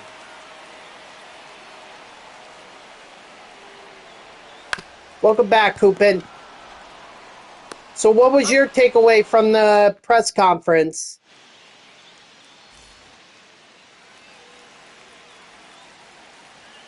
Now pitching for the Yeah, he said it. I don't know. Ball. We'll see what happens, because right now the Dodgers are very 2-0. the Dodgers have a pretty good grasp on World Series rings. So I kind of feel like if he said that was just to say it. Just to, be good with the fan base. I know one of them is the Yankees. You're talking about the 98, 99, and 2000 Yankees. Honestly, I have to look at the whole thing, or I have to watch the whole thing. But just based on the clips that I saw, it seemed like he was very uncomfortable in that press conference. He's going. the first baseman, number 25, Jim Thome.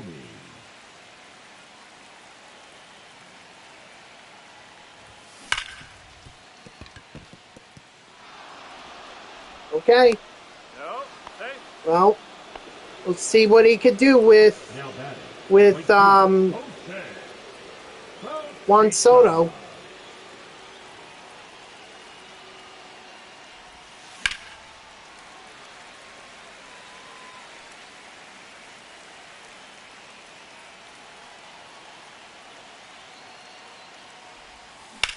I mean, he played opposite of him a lot in 2024 when Bo Bichette was on the Blue Jays and Juan Soto was on the Yankees.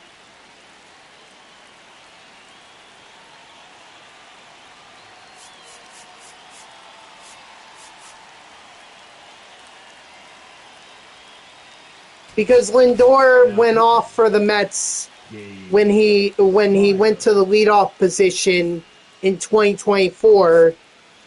So they keep him there because they think that's where he's better suited. Plus, I think Lindor sets up Juan Soto. The thing is, you need to protect Juan Soto. You need someone batting behind him in order to make sure that he sees more pitches.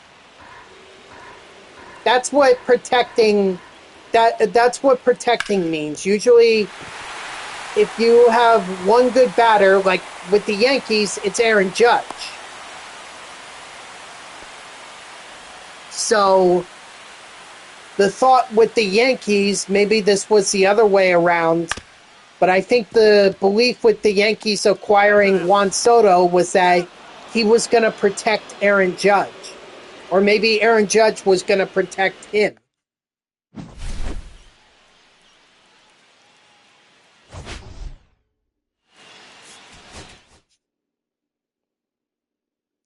It just means that the batter behind your best batter. No, it has to do with batting.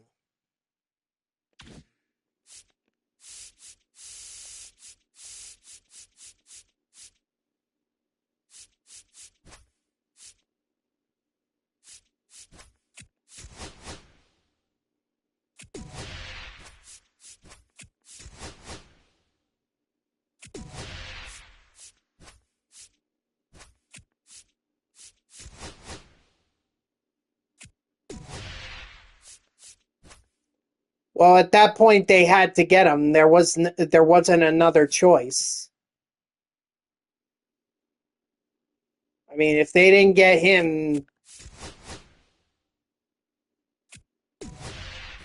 Yeah, Bellinger is going back to the Yankees. That was announced this morning, or today.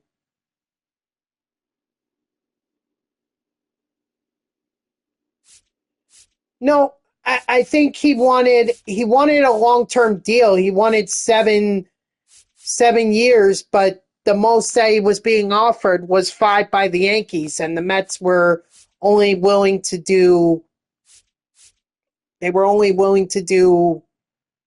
3, and so Bellinger figured might as well go with the Yankees. Because the Mets were not willing to go beyond 3 years, and that's not what Bellinger wanted.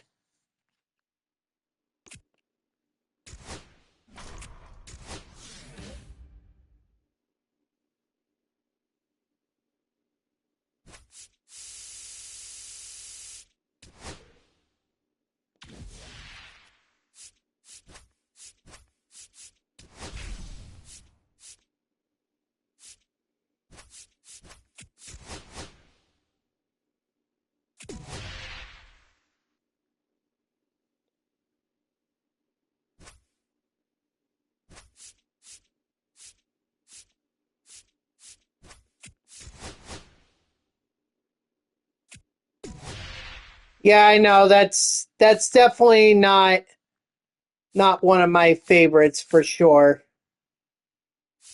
Or trading away Acuna is not exactly something that I liked, but at the end of the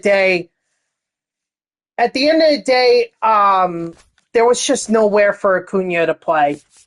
And they didn't want to send him back down to the minors and use, I think he had one more option. So they had to unload him.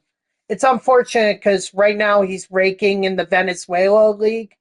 And, maybe he could have been really good for the Mets. No, they didn't want, that stunts his growth. And they didn't want him, especially because Beatty is probably going to be the infielder. He's going to be third base, second base, and left fielder. So they wanted Beatty. You need a backup catcher. You're also going to have Mark Vientos as well, although he might be the DH.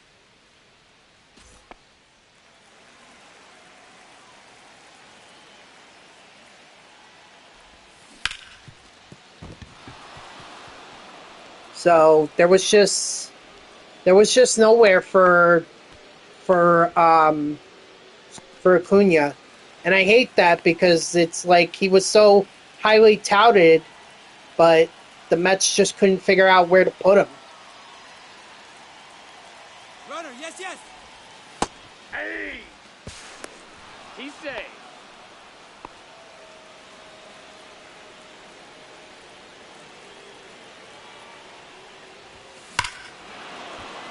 Raise the apple for Alexander Bogaerts.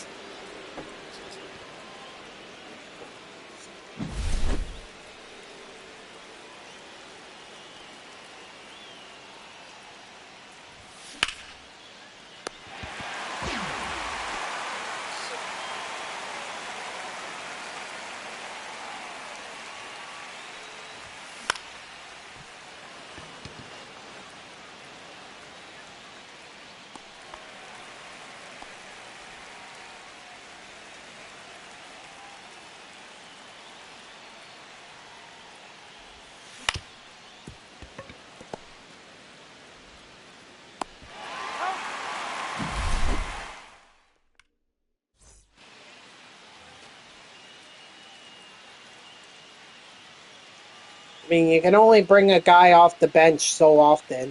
Yeah. Also, Acuna was a little aggressive in terms of base running, so...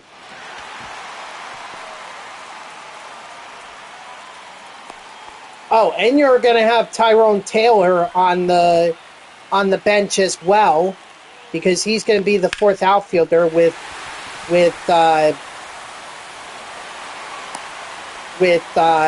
Luis Robert Jr. in center.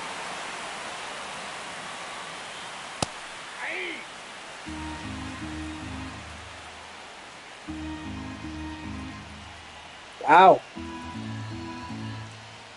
Hey, I mean that's all possible.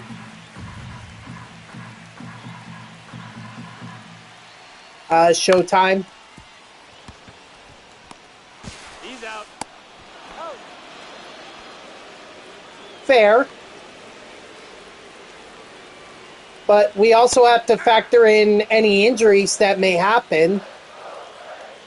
Some key injuries, and all of a sudden now the Blue Jays are back on top. So No balls, 2 strikes. we'll just have to wait and see what happens. Pitching for the Braves, number 46, Dylan. But I like your fair. Oh wait, Andres Jimenez is bad? I thought he did all right last season. Oh, he's a shortstop. Ah, I see. 0-1. Well, I guess he has to be there now with no Bo Bichette.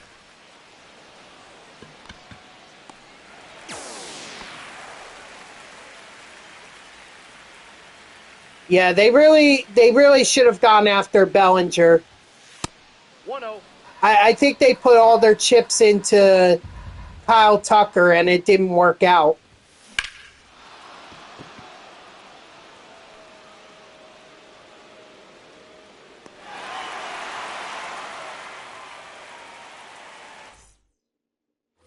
Boo! Let's go, Mets. You know, even though we have a bad rotation, but I'm sure you're happy about Bellinger returning. Not gonna lie, I did what I wanted my Mets to get Bellinger. I wanted him on the Mets.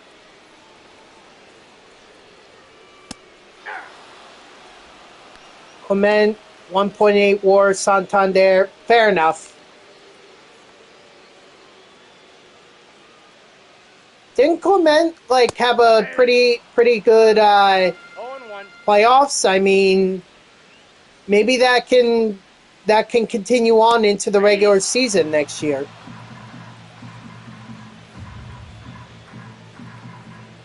Santander, I mean, I think he's a DH at this point. And Addison Barger,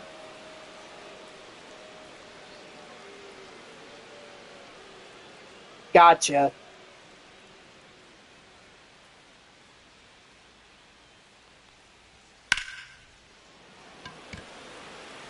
Well, he's not with the Mets anymore. That's why I'm saying he's not going to be good with or the Mets may not be good. But we'll see if yeah, I know he is. Now pitching for the Braves, number 52. Hey, Trey Savage came out of nowhere. Lee. And I don't think a lot of people expected that. Plus, the Blue Jays have Dylan Cease, so, and you guys, and they still have Vladimir Guerrero Jr., which I think is the biggest thing right there. So, yeah, that's going to be the biggest issue for the Mets. Can they pitch and can they play defense? And right now, the way this lineup is set, the answer to that, I think, is no. Because right now, our top pitchers, or at least there are 3 guys that are solidified in the rotation. Nolan McLean, Kodai Senga, and David Peterson. Those are the 3 guys. Sean Manaea is likely the 4th starter, and then 5th spot is open season. Well, thank you, Dude Gaming. I appreciate that. Raise the apple for Xander Bogaerts.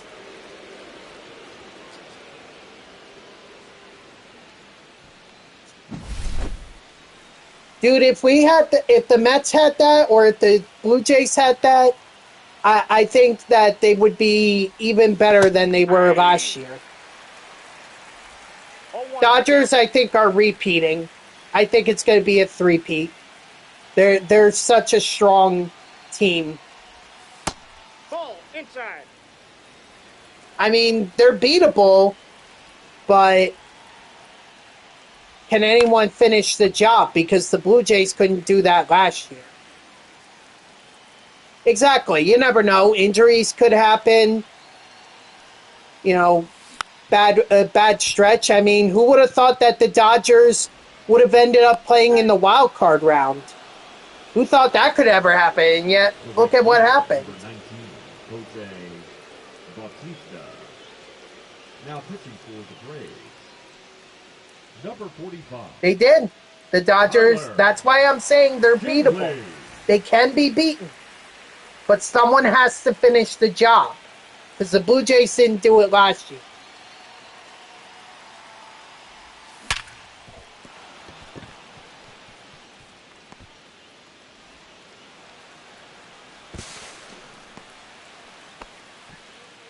Now batting, the third baseman, Chris Bryant.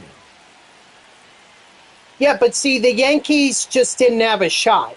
The 2024 Dodgers were on a roll. Like, the only team that came closest to, or the team that came the closest to eliminating the Dodgers in 24 was the San Diego Padres. They were literally one win away. Did they? Didn't the Yankees only win one game against the Dodgers in the World Series? At least the Mets won two. And one of those games was actually at Dodger Stadium.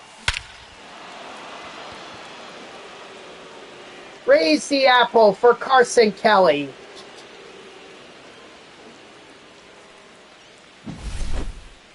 Now pitching for the Braves, number 65, Hunter Stratton. So the Mets actually took the Dodgers much further than the Yankees did in a 7-game series. Doesn't mean that they were any closer to eliminating the Dodgers. It just meant that they won more games than the Dodgers did, or than the Yankees. Still got eliminated.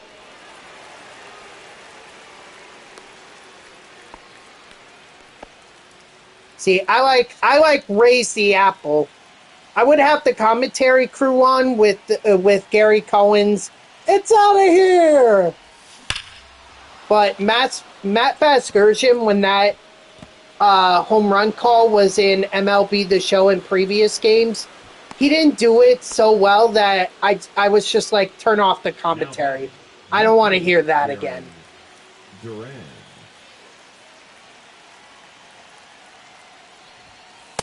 Apparently it wasn't too bad to the point where they could still make the playoffs and beat the Red Sox. Gary Thorne. Oh yeah. Oh my God. Gary Thorne, how about that? See, I go back to the MVP baseball days where you had Mel Kiper, what was it? Mel Kiper and John Krukow? Or no, Dwight something and John Krukow. Those were the commentators for MVP baseball. Hey! 0-1.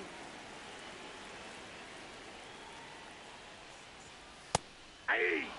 Dwight Kuiper, maybe? Maybe that's who I'm thinking of.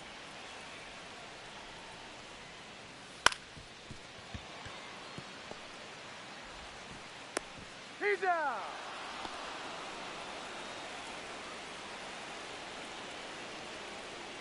Now at this point, I don't even put the commentary on. I don't care.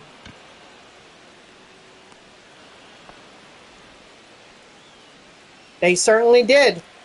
And they beat the Red Sox pretty handedly. I don't know if it makes up for 2004. but I think it does take a step in the right direction. No ball, 2 strikes. And getting Bellinger back was key for the Yankees. But they don't have a bullpen now, do they? I mean, the Mets signed Luke Weaver, and that was their best reliever. That's a ball. True, true. But see, it would have been different if the Yankees had won that Oh, World that's off the plate. Series. Ball 2. At least the Red Sox won the World Series against the Cardinals. The Yankees got I wouldn't say embarrassed, but they definitely got upset by the Marlins. We got full count. Bednar and oh, that's right, Bednar and Duvall. I forgot about those guys. I thought maybe they became free agents.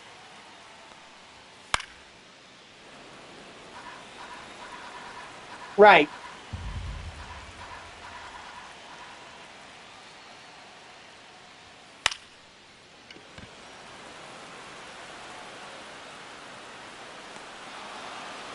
Tyler Rogers, yeah. I'm not going to lie. I thought that was one reliever that the Mets should have brought back.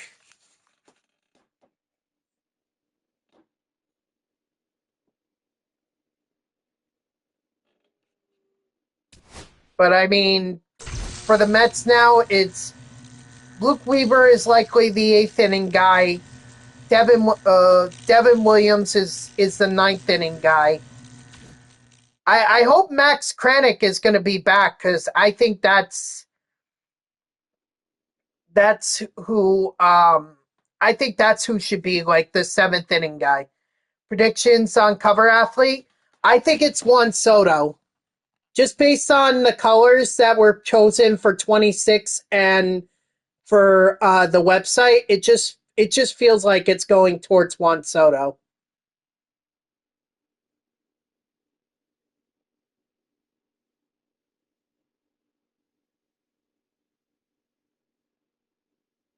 Yeah, yeah.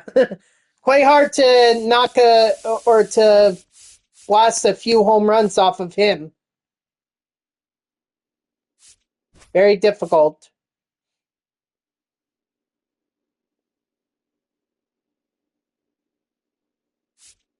Rogers? Or are you talking about Williams?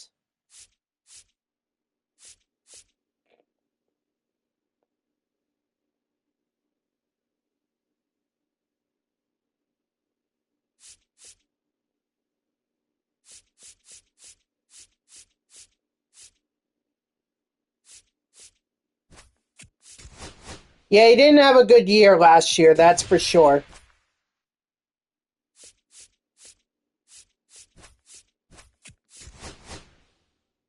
But maybe the Mets can maybe the Mets can turn that around. I mean, after all, they're the ones that knocked him and the Brewers out of the playoffs. Maybe they can rebuild his confidence. I feel like that was the issue. He just didn't have confidence.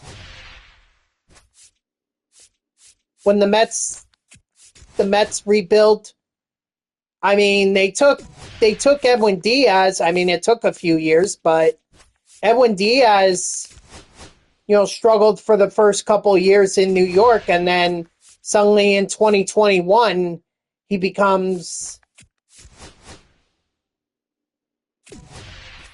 a top reliever. Or was it 20? Actually, it was 22. My bad. 22. I mean, we've had guys like Jacob deGrom pitch for us. That's a great example. Noah Syndergaard was pretty good for a few years. Matt Harvey, if he didn't listen to Scott Boras's BS, he might have been good. Even Steven Matz he wasn't a great pitcher, but he exploded and became a fan favorite for the Mets in 2015.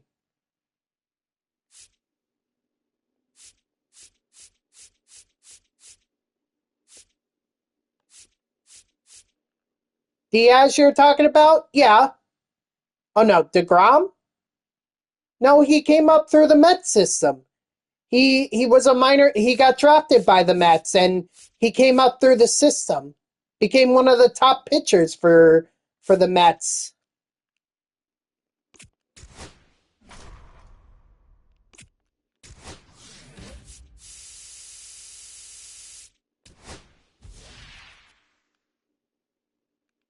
No worries. Yeah, I understand. Yeah, I get what you meant, but it took a few years for Diaz to finally settle in and becoming a two-time reliever of the year winner. So just to play devil's advocate there, it took a few years.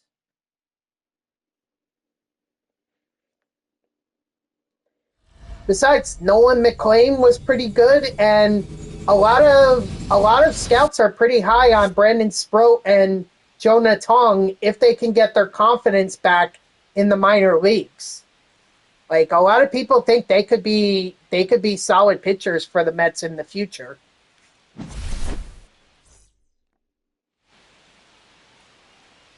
If that's the case, then fingers crossed for that. But the future, who knows what's going to entail. Right now, I'm just focused on 26. The Yankees, The shortstop. I mean, they're going to need Garrett Cole to be healthy. Same thing with Judge and Bellinger and Jazz Chisholm. I think they have as much of a chance as anyone in the American League at winning the World Series. The problem is you've got the Dodgers that are the favorites and are coming off of back-to-back World Series, looking to be the third team in MLB history to win to do a three-peat. So that's the issue. If you're the World Series, that's going to be tough because of the Dodgers. If we were talking about the American League pennant, then I say they have a pretty good shot. Raise the apple for Jim Thome there.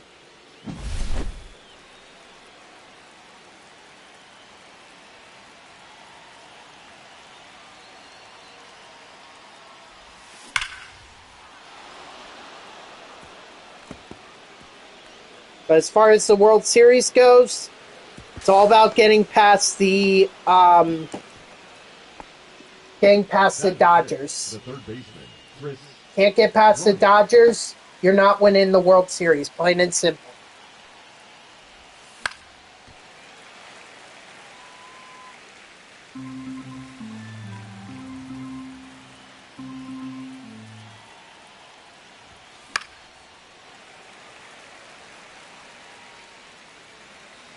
Let's also keep in mind.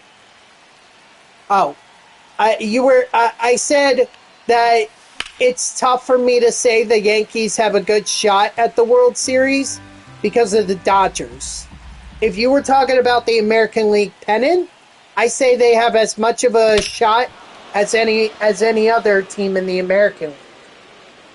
Obviously, much better than other teams, but they definitely have a good shot at the pennant. It's just the World Series with the Dodgers, that's going to be tough. Raise the apple for Chris Bryant.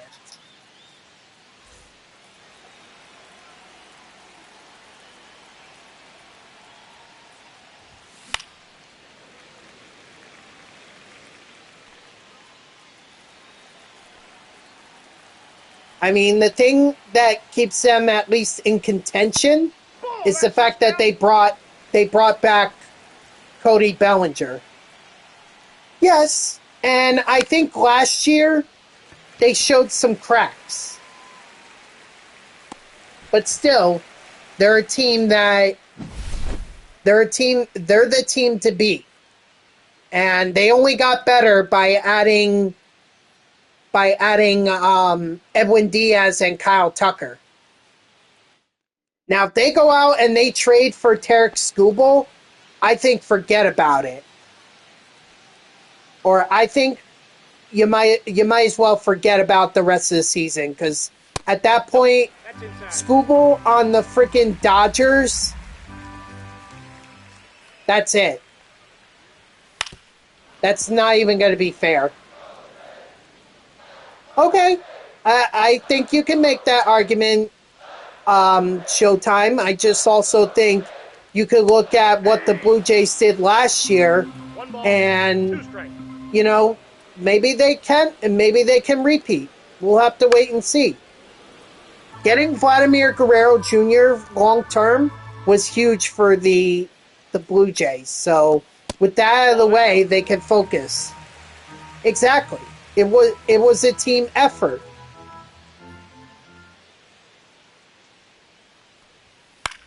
Blue Jays had everyone working together to get within one World Series of the or to get one win away from the World Series.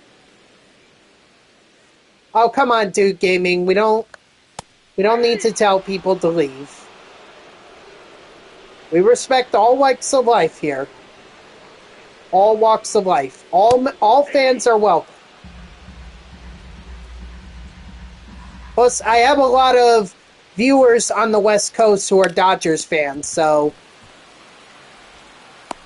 Got him. Batting third, the third baseman, Junior Caminero. I get that, but maybe it's those quiet lineups that could actually be the most... 0-1's the count. That could be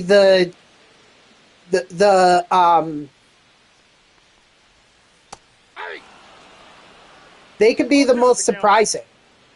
You never know. I didn't think the Blue Jays were going to make it to the World Series last year, and look what happened.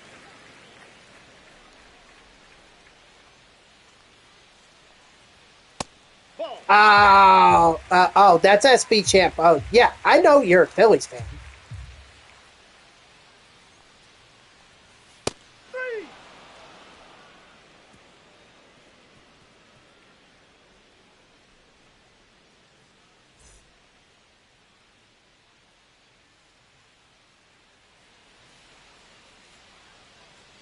Now pitching for the Rays. I mean, it's going to be hard to stink with Shohei Ohtani. Clevenger. Off the plate, ball 1. Hey, that 5 and possibly, well, might even be 4, because if you think about it, you know, we don't know what if there's going to be a 2027 season. That was the other thing I was going to point out. You know, I believe we're heading towards a lockout. And I don't think that the 2027 season is going to be done, or at least not all of it. Counts 1-0. At the very least, I expect half of it to be canceled. So we're looking at another COVID-like season, which I hated. I hated in 2020.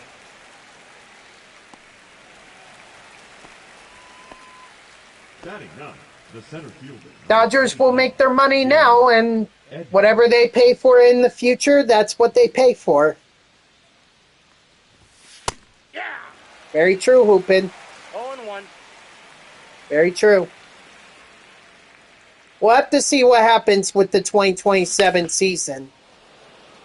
It all depends on what kind of a lockout we're heading towards.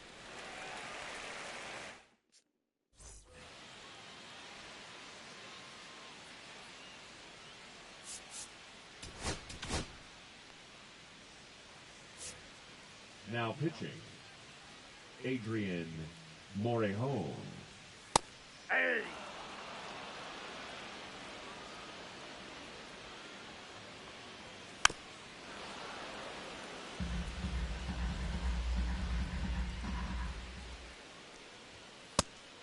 Strike 3, sit down.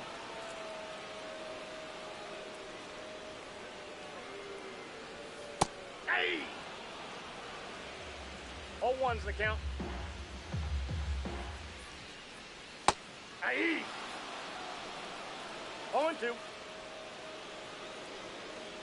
That is certainly a hot take. I mean, Ohtani has won 3 MVPs, one in the American League where he did beat out Aaron Judge for it. 0-1. I mean, and the fact that Judge Ohtani can pitch too, and he won the MVP as a DH as well, which that hasn't really happened.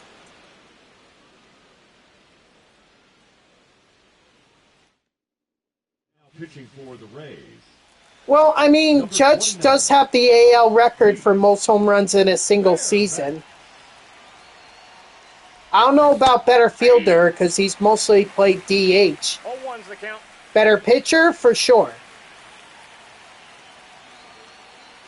Oh, you're talking about Judge. You're talking about Judge being better.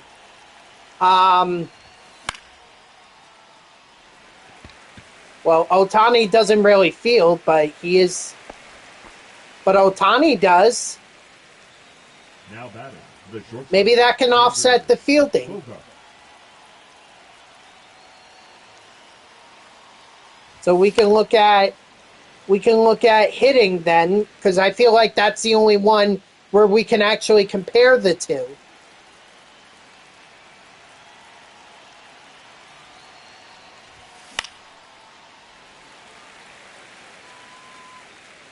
So, let's see.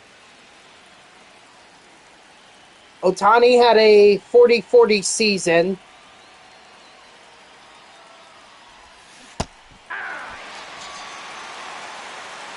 You know, that was part of it. Actually, it might have even been a 50-50 season. So, Ball. Judge has the home run record for the American League.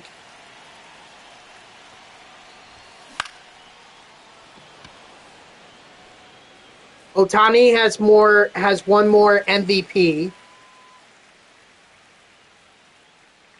Judge does have Rookie of the Year. You know, Ohtani never got that. And leading off for the Rays, the left fielder, Ricky Palacios.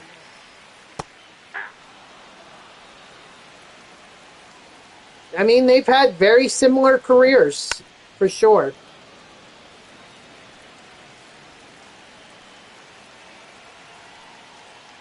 Well, it's only one more, because I think Ohtani has 3 and Judge has 2. The catcher, Nick Forte. 0-1. Wait, are we talking about Ohtani versus Judge, or are we talking about Dodgers buying everyone? So does Ohtani.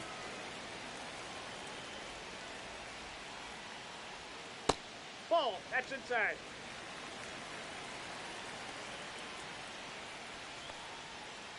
Ball. That's outside. I mean, the thing with the Dodgers buying players is how is this any different from what the Yankees did in the 90s and 2000s? How is it any different?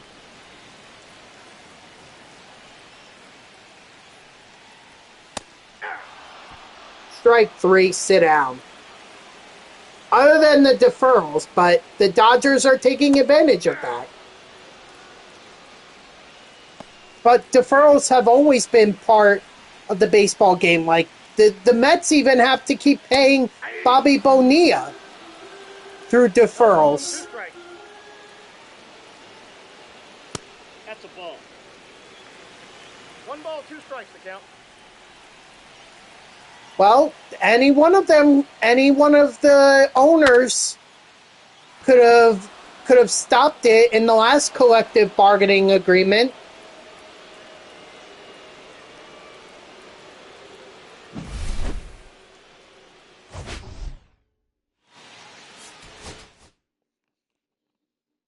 Owners could have stopped it, but they didn't. They chose not to. And now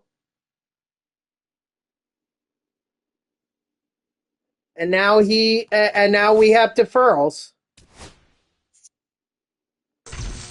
And the Dodgers are taking advantage of it. That's all I'm saying.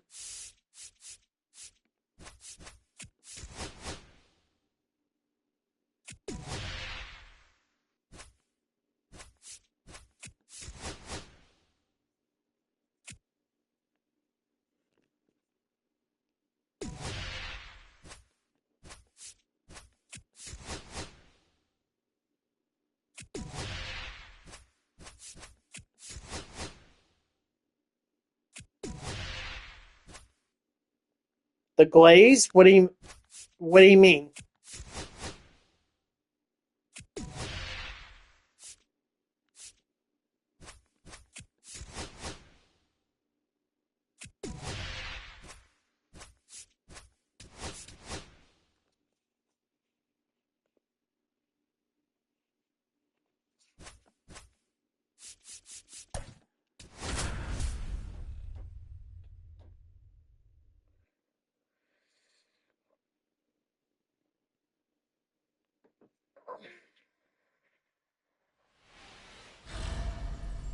Oh, oh, so you really meant doesn't deserve praise. Because you said glaze, and I didn't understand what that meant. Leading off for the Wolves, the left fielder, Jaron Duran. Okay, so what are those three pitchers? Garrett Cole? Carlos Rodon? Batting second, the shortstop, Xander Bogaerts. Anyone else? Because I'm kind of blanking on the other pitchers for the Yankees. Raise the apple for Xander Bogaerts. 25th home run. And Max Fried, right. Okay.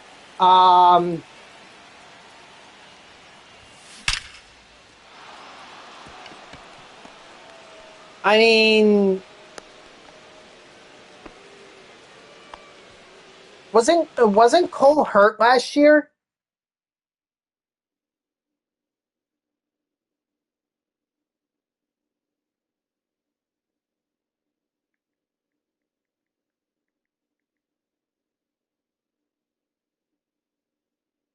Yeah, he didn't even play last year. So, and the year that he did play prior to that, which was 2024, he had a 1.9 WAR. Let's see what Yamamoto had.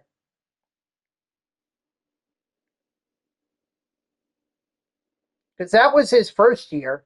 A 1.8. Okay, so he was much better. He was slightly better.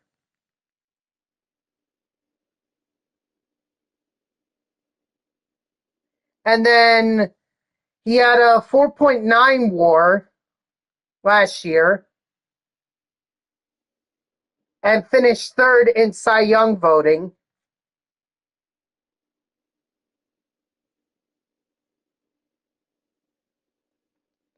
So let's see Carlos Rodon. Rodon. I'm usually confused by this. Hold on. Rodon.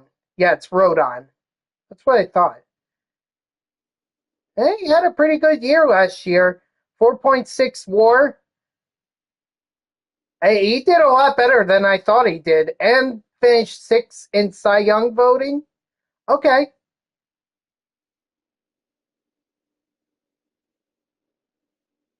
And then you said Max Fried.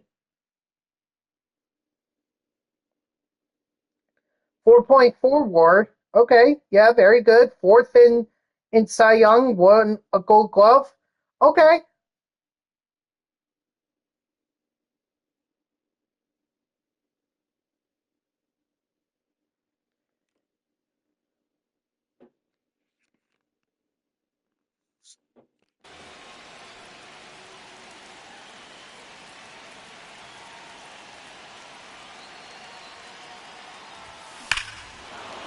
I mean, they had good years. Fried and Rodon had good years last year, for sure.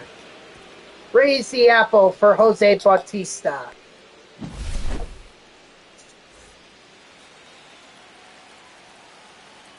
Now pitching for the Marlins, number 84, Foul!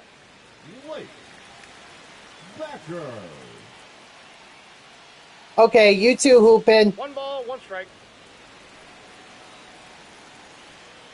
But again, it's all about staying healthy for Rodon and Fried and Cole when he comes back.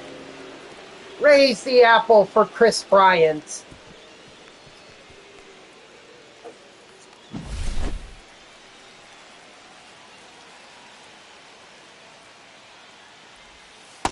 Ball 1, no strikes.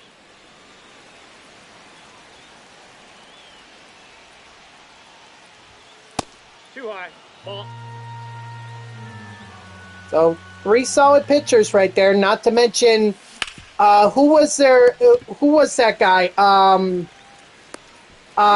Cam something. The guy that pitched that amazing.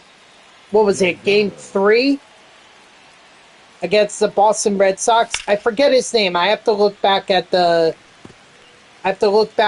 Yankees collection.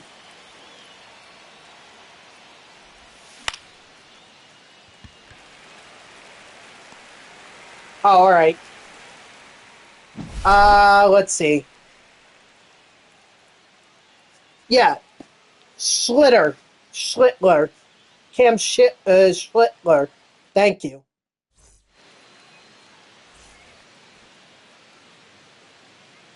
I mean, hey, if he can repeat, if he could be as good as he was in the playoffs, I mean, there's no reason to think that could be a 4th solid starter for the Yankees.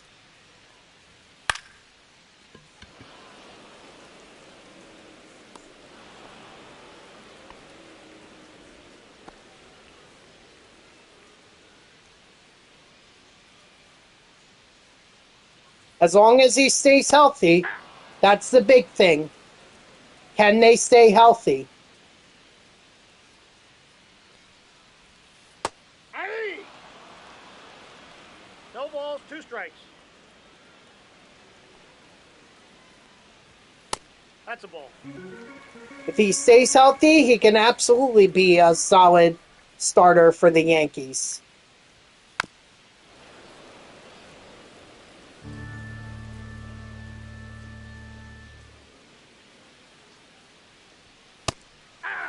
Strike 3, sit down.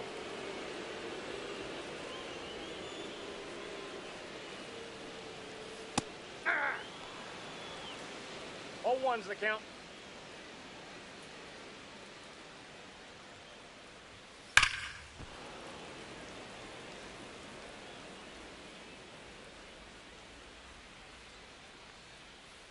And we'll just have to wait and see what happens this season.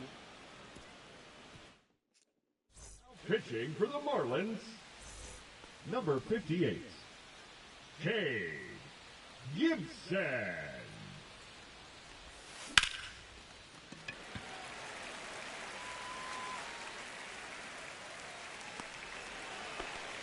It's going to be interesting, to say the least. Batting 9, the center fielder, number 25, Jim. I mean, if he can repeat that one start, then or if he's more like that one start, then that's all the Yankees really need.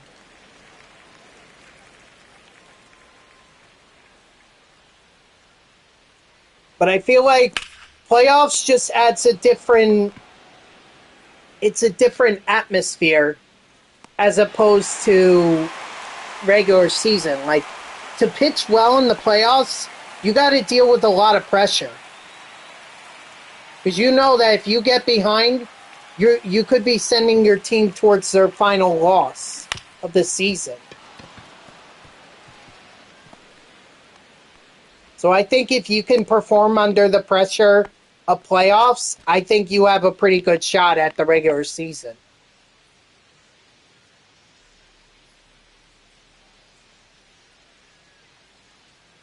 Runner! Ball, that's off the plate. He's safe. The Blue Jays were just on a roll. Nope, outside. Okay. But he had to perform well in that playoffs. He had to perform well. And that was a lot of pressure to deal with. I don't think you deny that. The first baseman, It was 25, impressive. Jim Tony. We'll just have to see what he does during the regular season. That's all.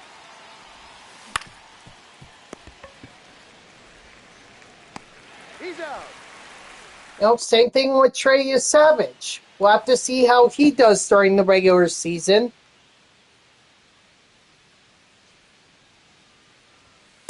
Ball, that pitch is out. I guess we'll find out this year. Maybe they both come back down to earth and don't really live up to their playoff performances and both get sent back down to the minors.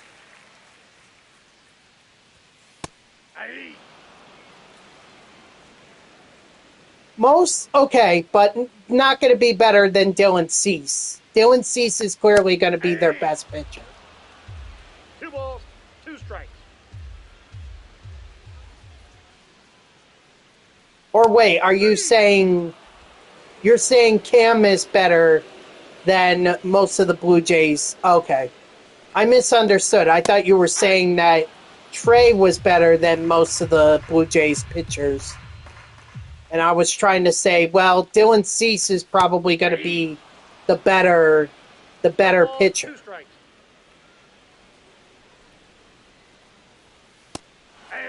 Strike 3, sit out. I misunderstood. 0-1.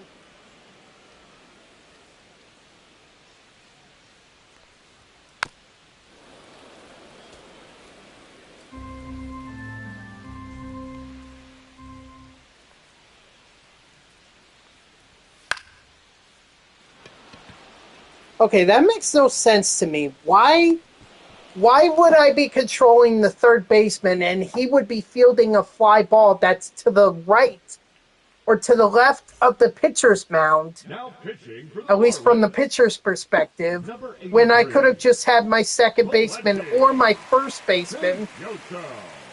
field it? Like, that just makes no sense. Counts 1-0.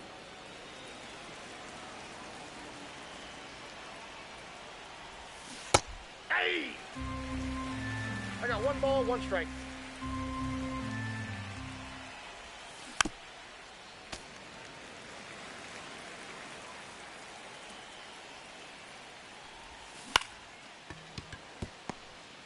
Oof, that was horrible. Got it. Now batting, the third baseman, Chris Bryant.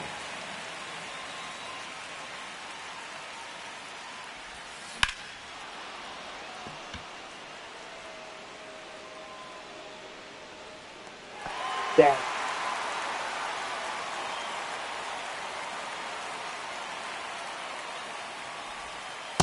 Ball, inside. Well, you're certainly not afraid of your opinions, Dude Gaming, that's for sure. You know what? I respect that out of a lot of people. Willing to stand by opinions, willing to give hot takes and everything. As long as you could back it up, then that's fine.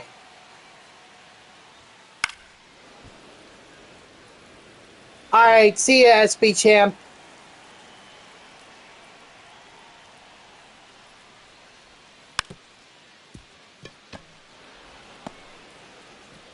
Out.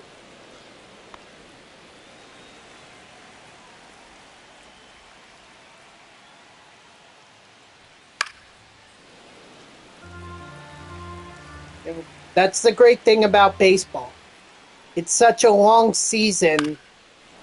162 games over the course of 6-7 months. strike three, sit down.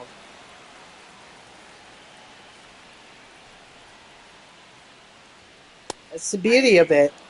And at the end of the day, we'll find out which ones are the real, which teams are the real competitors and which ones are the pretenders. We'll find out. But I mean, you never know who's going to make it to the World Series. I mean, the last I want to say it going. I look at the Washington Nationals. You know, they got off to a horrible start. They're the year that they won the World Series, 2019.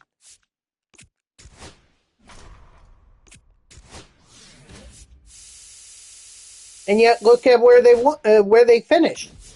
They ended up being in the world. They ended up beating the World Series. They ended up winning the World Series against the Houston Astros, who a lot of people thought were just unbeatable.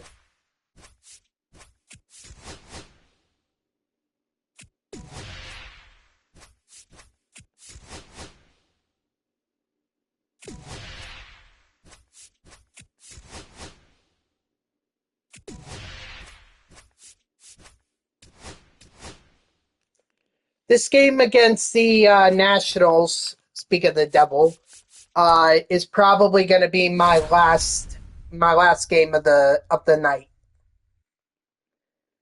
I understand, although I think you have to give them credit for 2022 because they really earned that World Series. That's 2017. That was clearly tainted. That was questionable.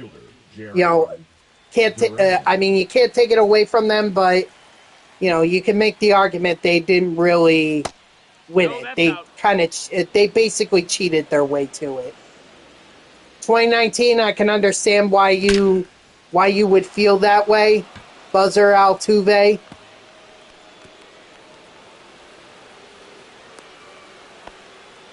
In 22, absolutely they did. That was clearly not cheating. That was strong team through and through. Raise the apple for Alexander Bogaerts.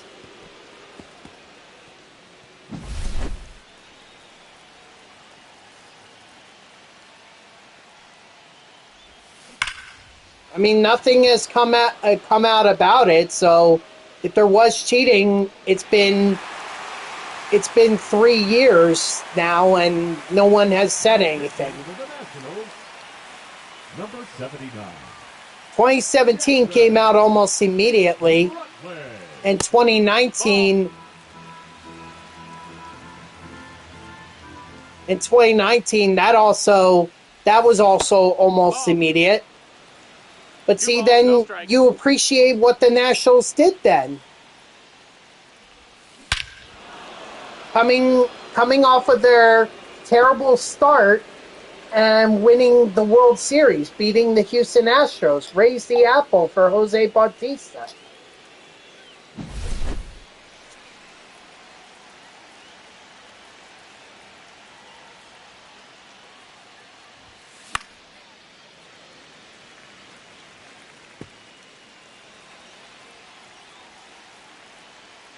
Right. So, we never really know how a season is going to turn out for a team. To me, the real season starts once we get to the trade deadline. That's where we see teams make the right moves, and they could launch themselves to a World Series championship, i.e. the Atlanta Braves in 2021. Another team that beat the Houston Astros. Okay, you too, Duke Gaming. It was fun talking baseball with you. Raise the apple for Carson Kelly. Now pitching for Washington, number 50, DJ Hoolan. He's out.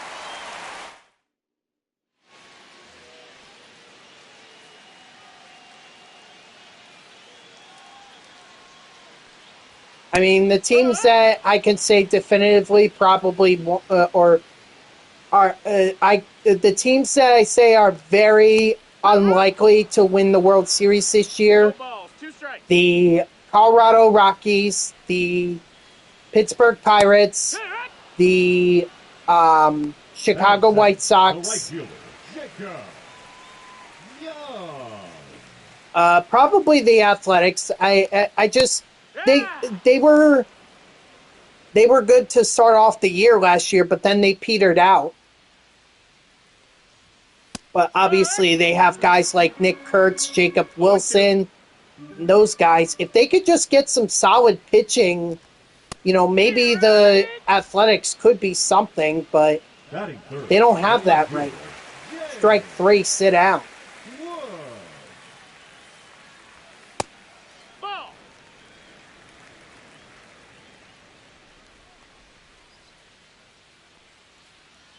But I would say those teams, and probably the Tampa Bay Rays as well. They're probably not going to win the World Series. That's a ball. And the Washington Nationals. The Nationals are just, it feels like they're still trying to rebuild, even though they have Dylan Cruz, Mackenzie Gore. They still need more. Strike three, sit down. Even though I was at the game where they took down the Atlanta Braves, which I was amazed by. I mean, I was happy about it because I'm a Mets fan. So anytime I see Atlanta go down, all the better.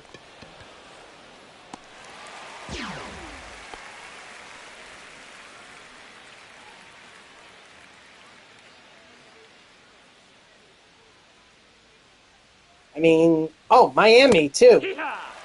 Although Miami can be a 0-1. sneaky team, they're definitely going to be more of the grind out and try to get as many runs as they can without relying on the long ball. And that definitely worked for them in the final series against the Mets, which is unfortunate because the Mets needed to win one more game. Or they needed to win that final game and they would have been in the postseason. Albeit they probably would have been taken down by the Dodgers. I mean, That's a ball. there's no way they would have fared any better than the Cincinnati Reds did. That's a ball.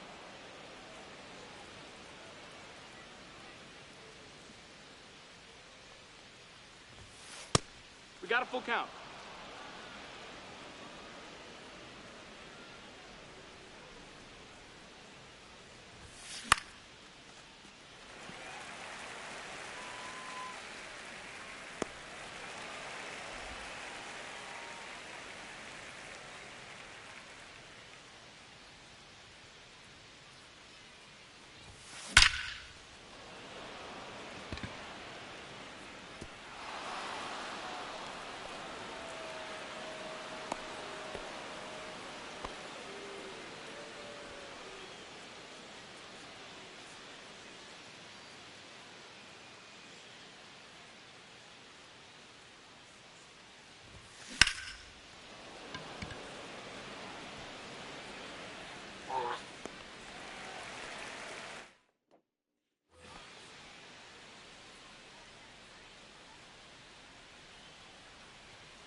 No balls. 1 strike.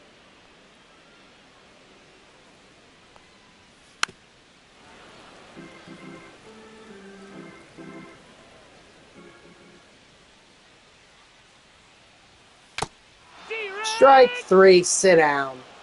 Thank you for holding on to that, Carson Kelly. That was huge. Oh, yeah.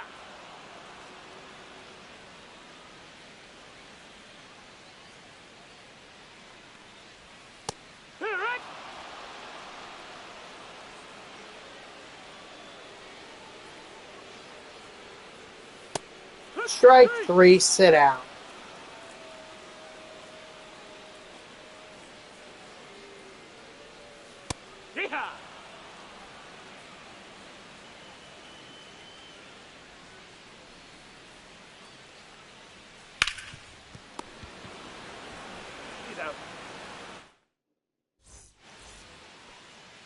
Now pitching for the Nationals, number 66, Zach Ricci.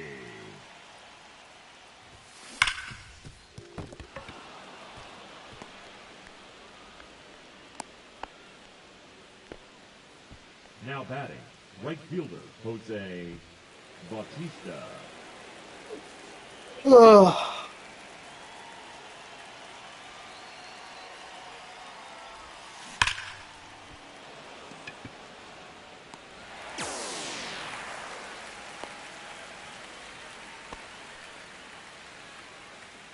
Now batting, third baseman Chris Bryant.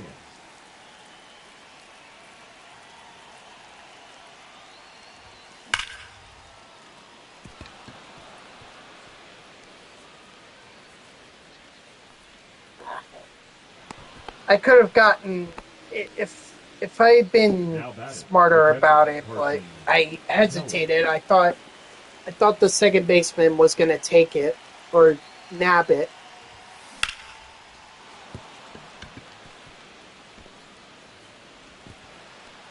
Oh well. Be safe. The batter, the designated hitter, Carlos Delgado. Who knows, gamer? Maybe this is the only year he's going to be in a Mets uniform. He may opt out after this year. Although, might not be good for him because then he's not going to have a contract for 2027, and depending on what kind of how the collective bargaining agreement goes for at the end of this year. Nope, there's an opt-out after the first year and an opt-out after the second year. There are 2 opt-outs.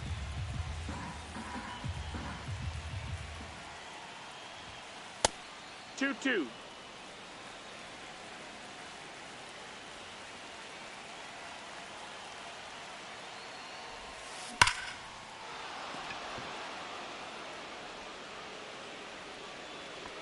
Nice! Raise the apple for Carlos Delgado. Now pitching for Washington, number 47, Jose Ferrer.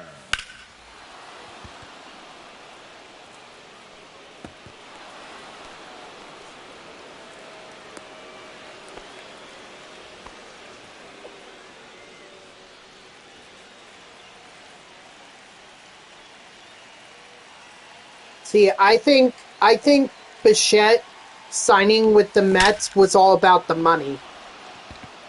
Because if he wanted to win, he should have just signed with the Phillies. The Phillies are in a far better position to compete for a World Series than the Mets are.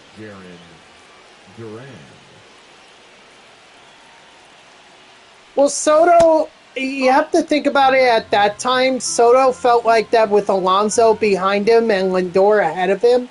And the Mets only came 2 wins away from advancing to the World Series. Like, maybe he felt like that they could get past the Dodgers and then the World Series would be much easier because it would be going up against someone other than the Dodgers.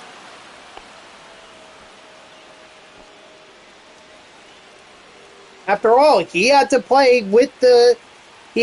against the Dodgers in that World Series, so maybe he felt like that if he got them out of the way in the NLCS or the in sometime in the playoffs, then then it's open season on who wins the World Series.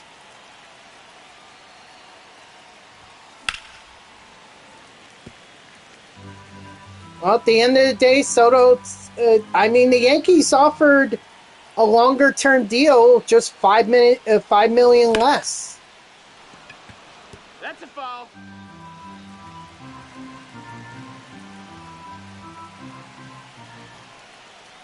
And he had a great year last year, enough for 3rd in MVP voting. So I'm sure he doesn't like the fact that the Mets didn't even make the playoffs last year. And he may opt out after the 5th year, and that's it. He'll probably never be a Met again. Now batting, third baseman Chris Bryant. So, still plenty of time. Now pitching for Washington. We really need to hurry this up Number because now 99. this is like, Go.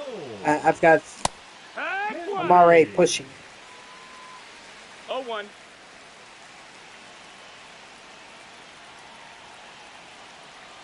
I mean, Tucker is getting paid way more than Soto is getting paid No right now. balls, 2 strikes.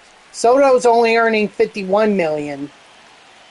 Tucker just took a deal for $60 million a year with $3 million deferred. So he's earning $57 million. Not to mention Bo Bichette is getting paid $42 million. I mean, these prices are just getting outrageous.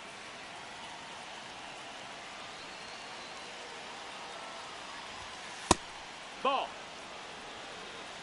Count's full.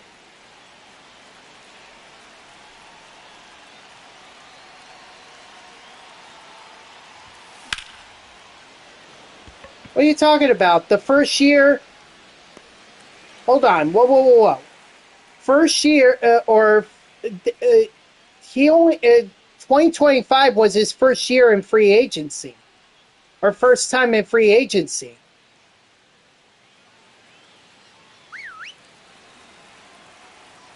All right, Soto got traded. Soto went from the Nationals to the Padres, then the Padres to the Yankees. He signed with the Mets after that, so that was the first time. Heck. 0-2.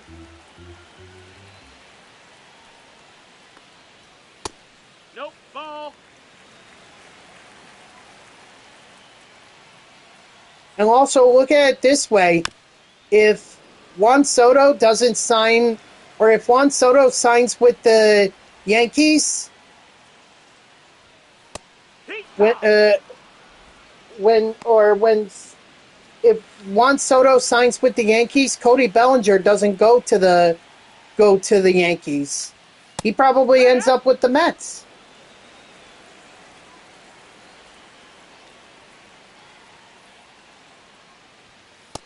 That's a ball.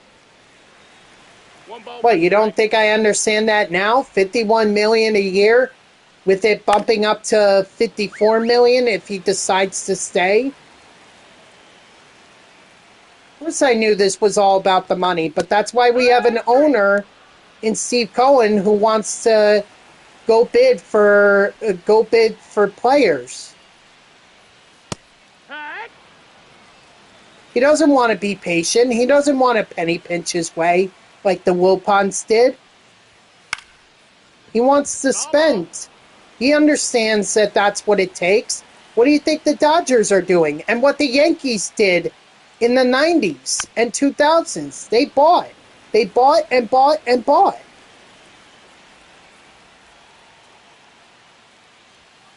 Heck. Well, yeah, I mean, look, I'm not gonna lie. I wanted Bellinger, but Bellinger wanted a long-term deal, and the Mets' philosophy was short-term, more money.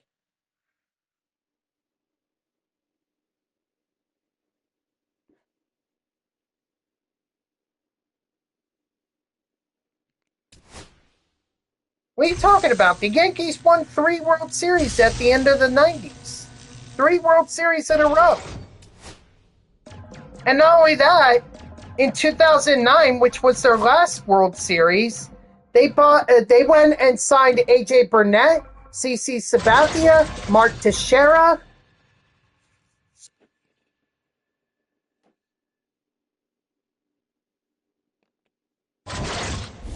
Well, if you don't spend, I don't think you have a chance. All right, but we're going to have to hold on this conversation for tomorrow because I got to go. All right, guys, that's going to do it for me. So thank you to everyone who tuned in. Even if it was only for a moment, I greatly appreciate it. If you haven't done so already, please be sure to follow me here on Twitch and or subscribe. Either one would make me a happy person. If you're watching this on YouTube, I thank you so much for tuning in. I hope that you liked the video and subscribe to my channel. And if you want to know when I go live, you can follow me on X at TTVNextGGGen24. It's my gamer tag that's on the left side of your screen there. So go give me a follow. I'll usually post whenever I go live. Excuse me. You can also turn on notifications here on Twitch. That way Twitch sends you an email every time I start up a stream. Overall, we made fantastic progress today, and honestly, I have no doubts that tomorrow I'm finishing up the Forever map. Because now that I've got the Nationals, and there's really only 5 strongholds that are left. The Orioles, the Phillies, the Mets, the Yankees, the Blue Jays, and the Red Sox. Then I just got to cover the rest of the map by conquering the territories. So that won't take too long. So I hope to see you all tomorrow, Thursday at 3 p.m. Eastern. And until then, guys, have a good night.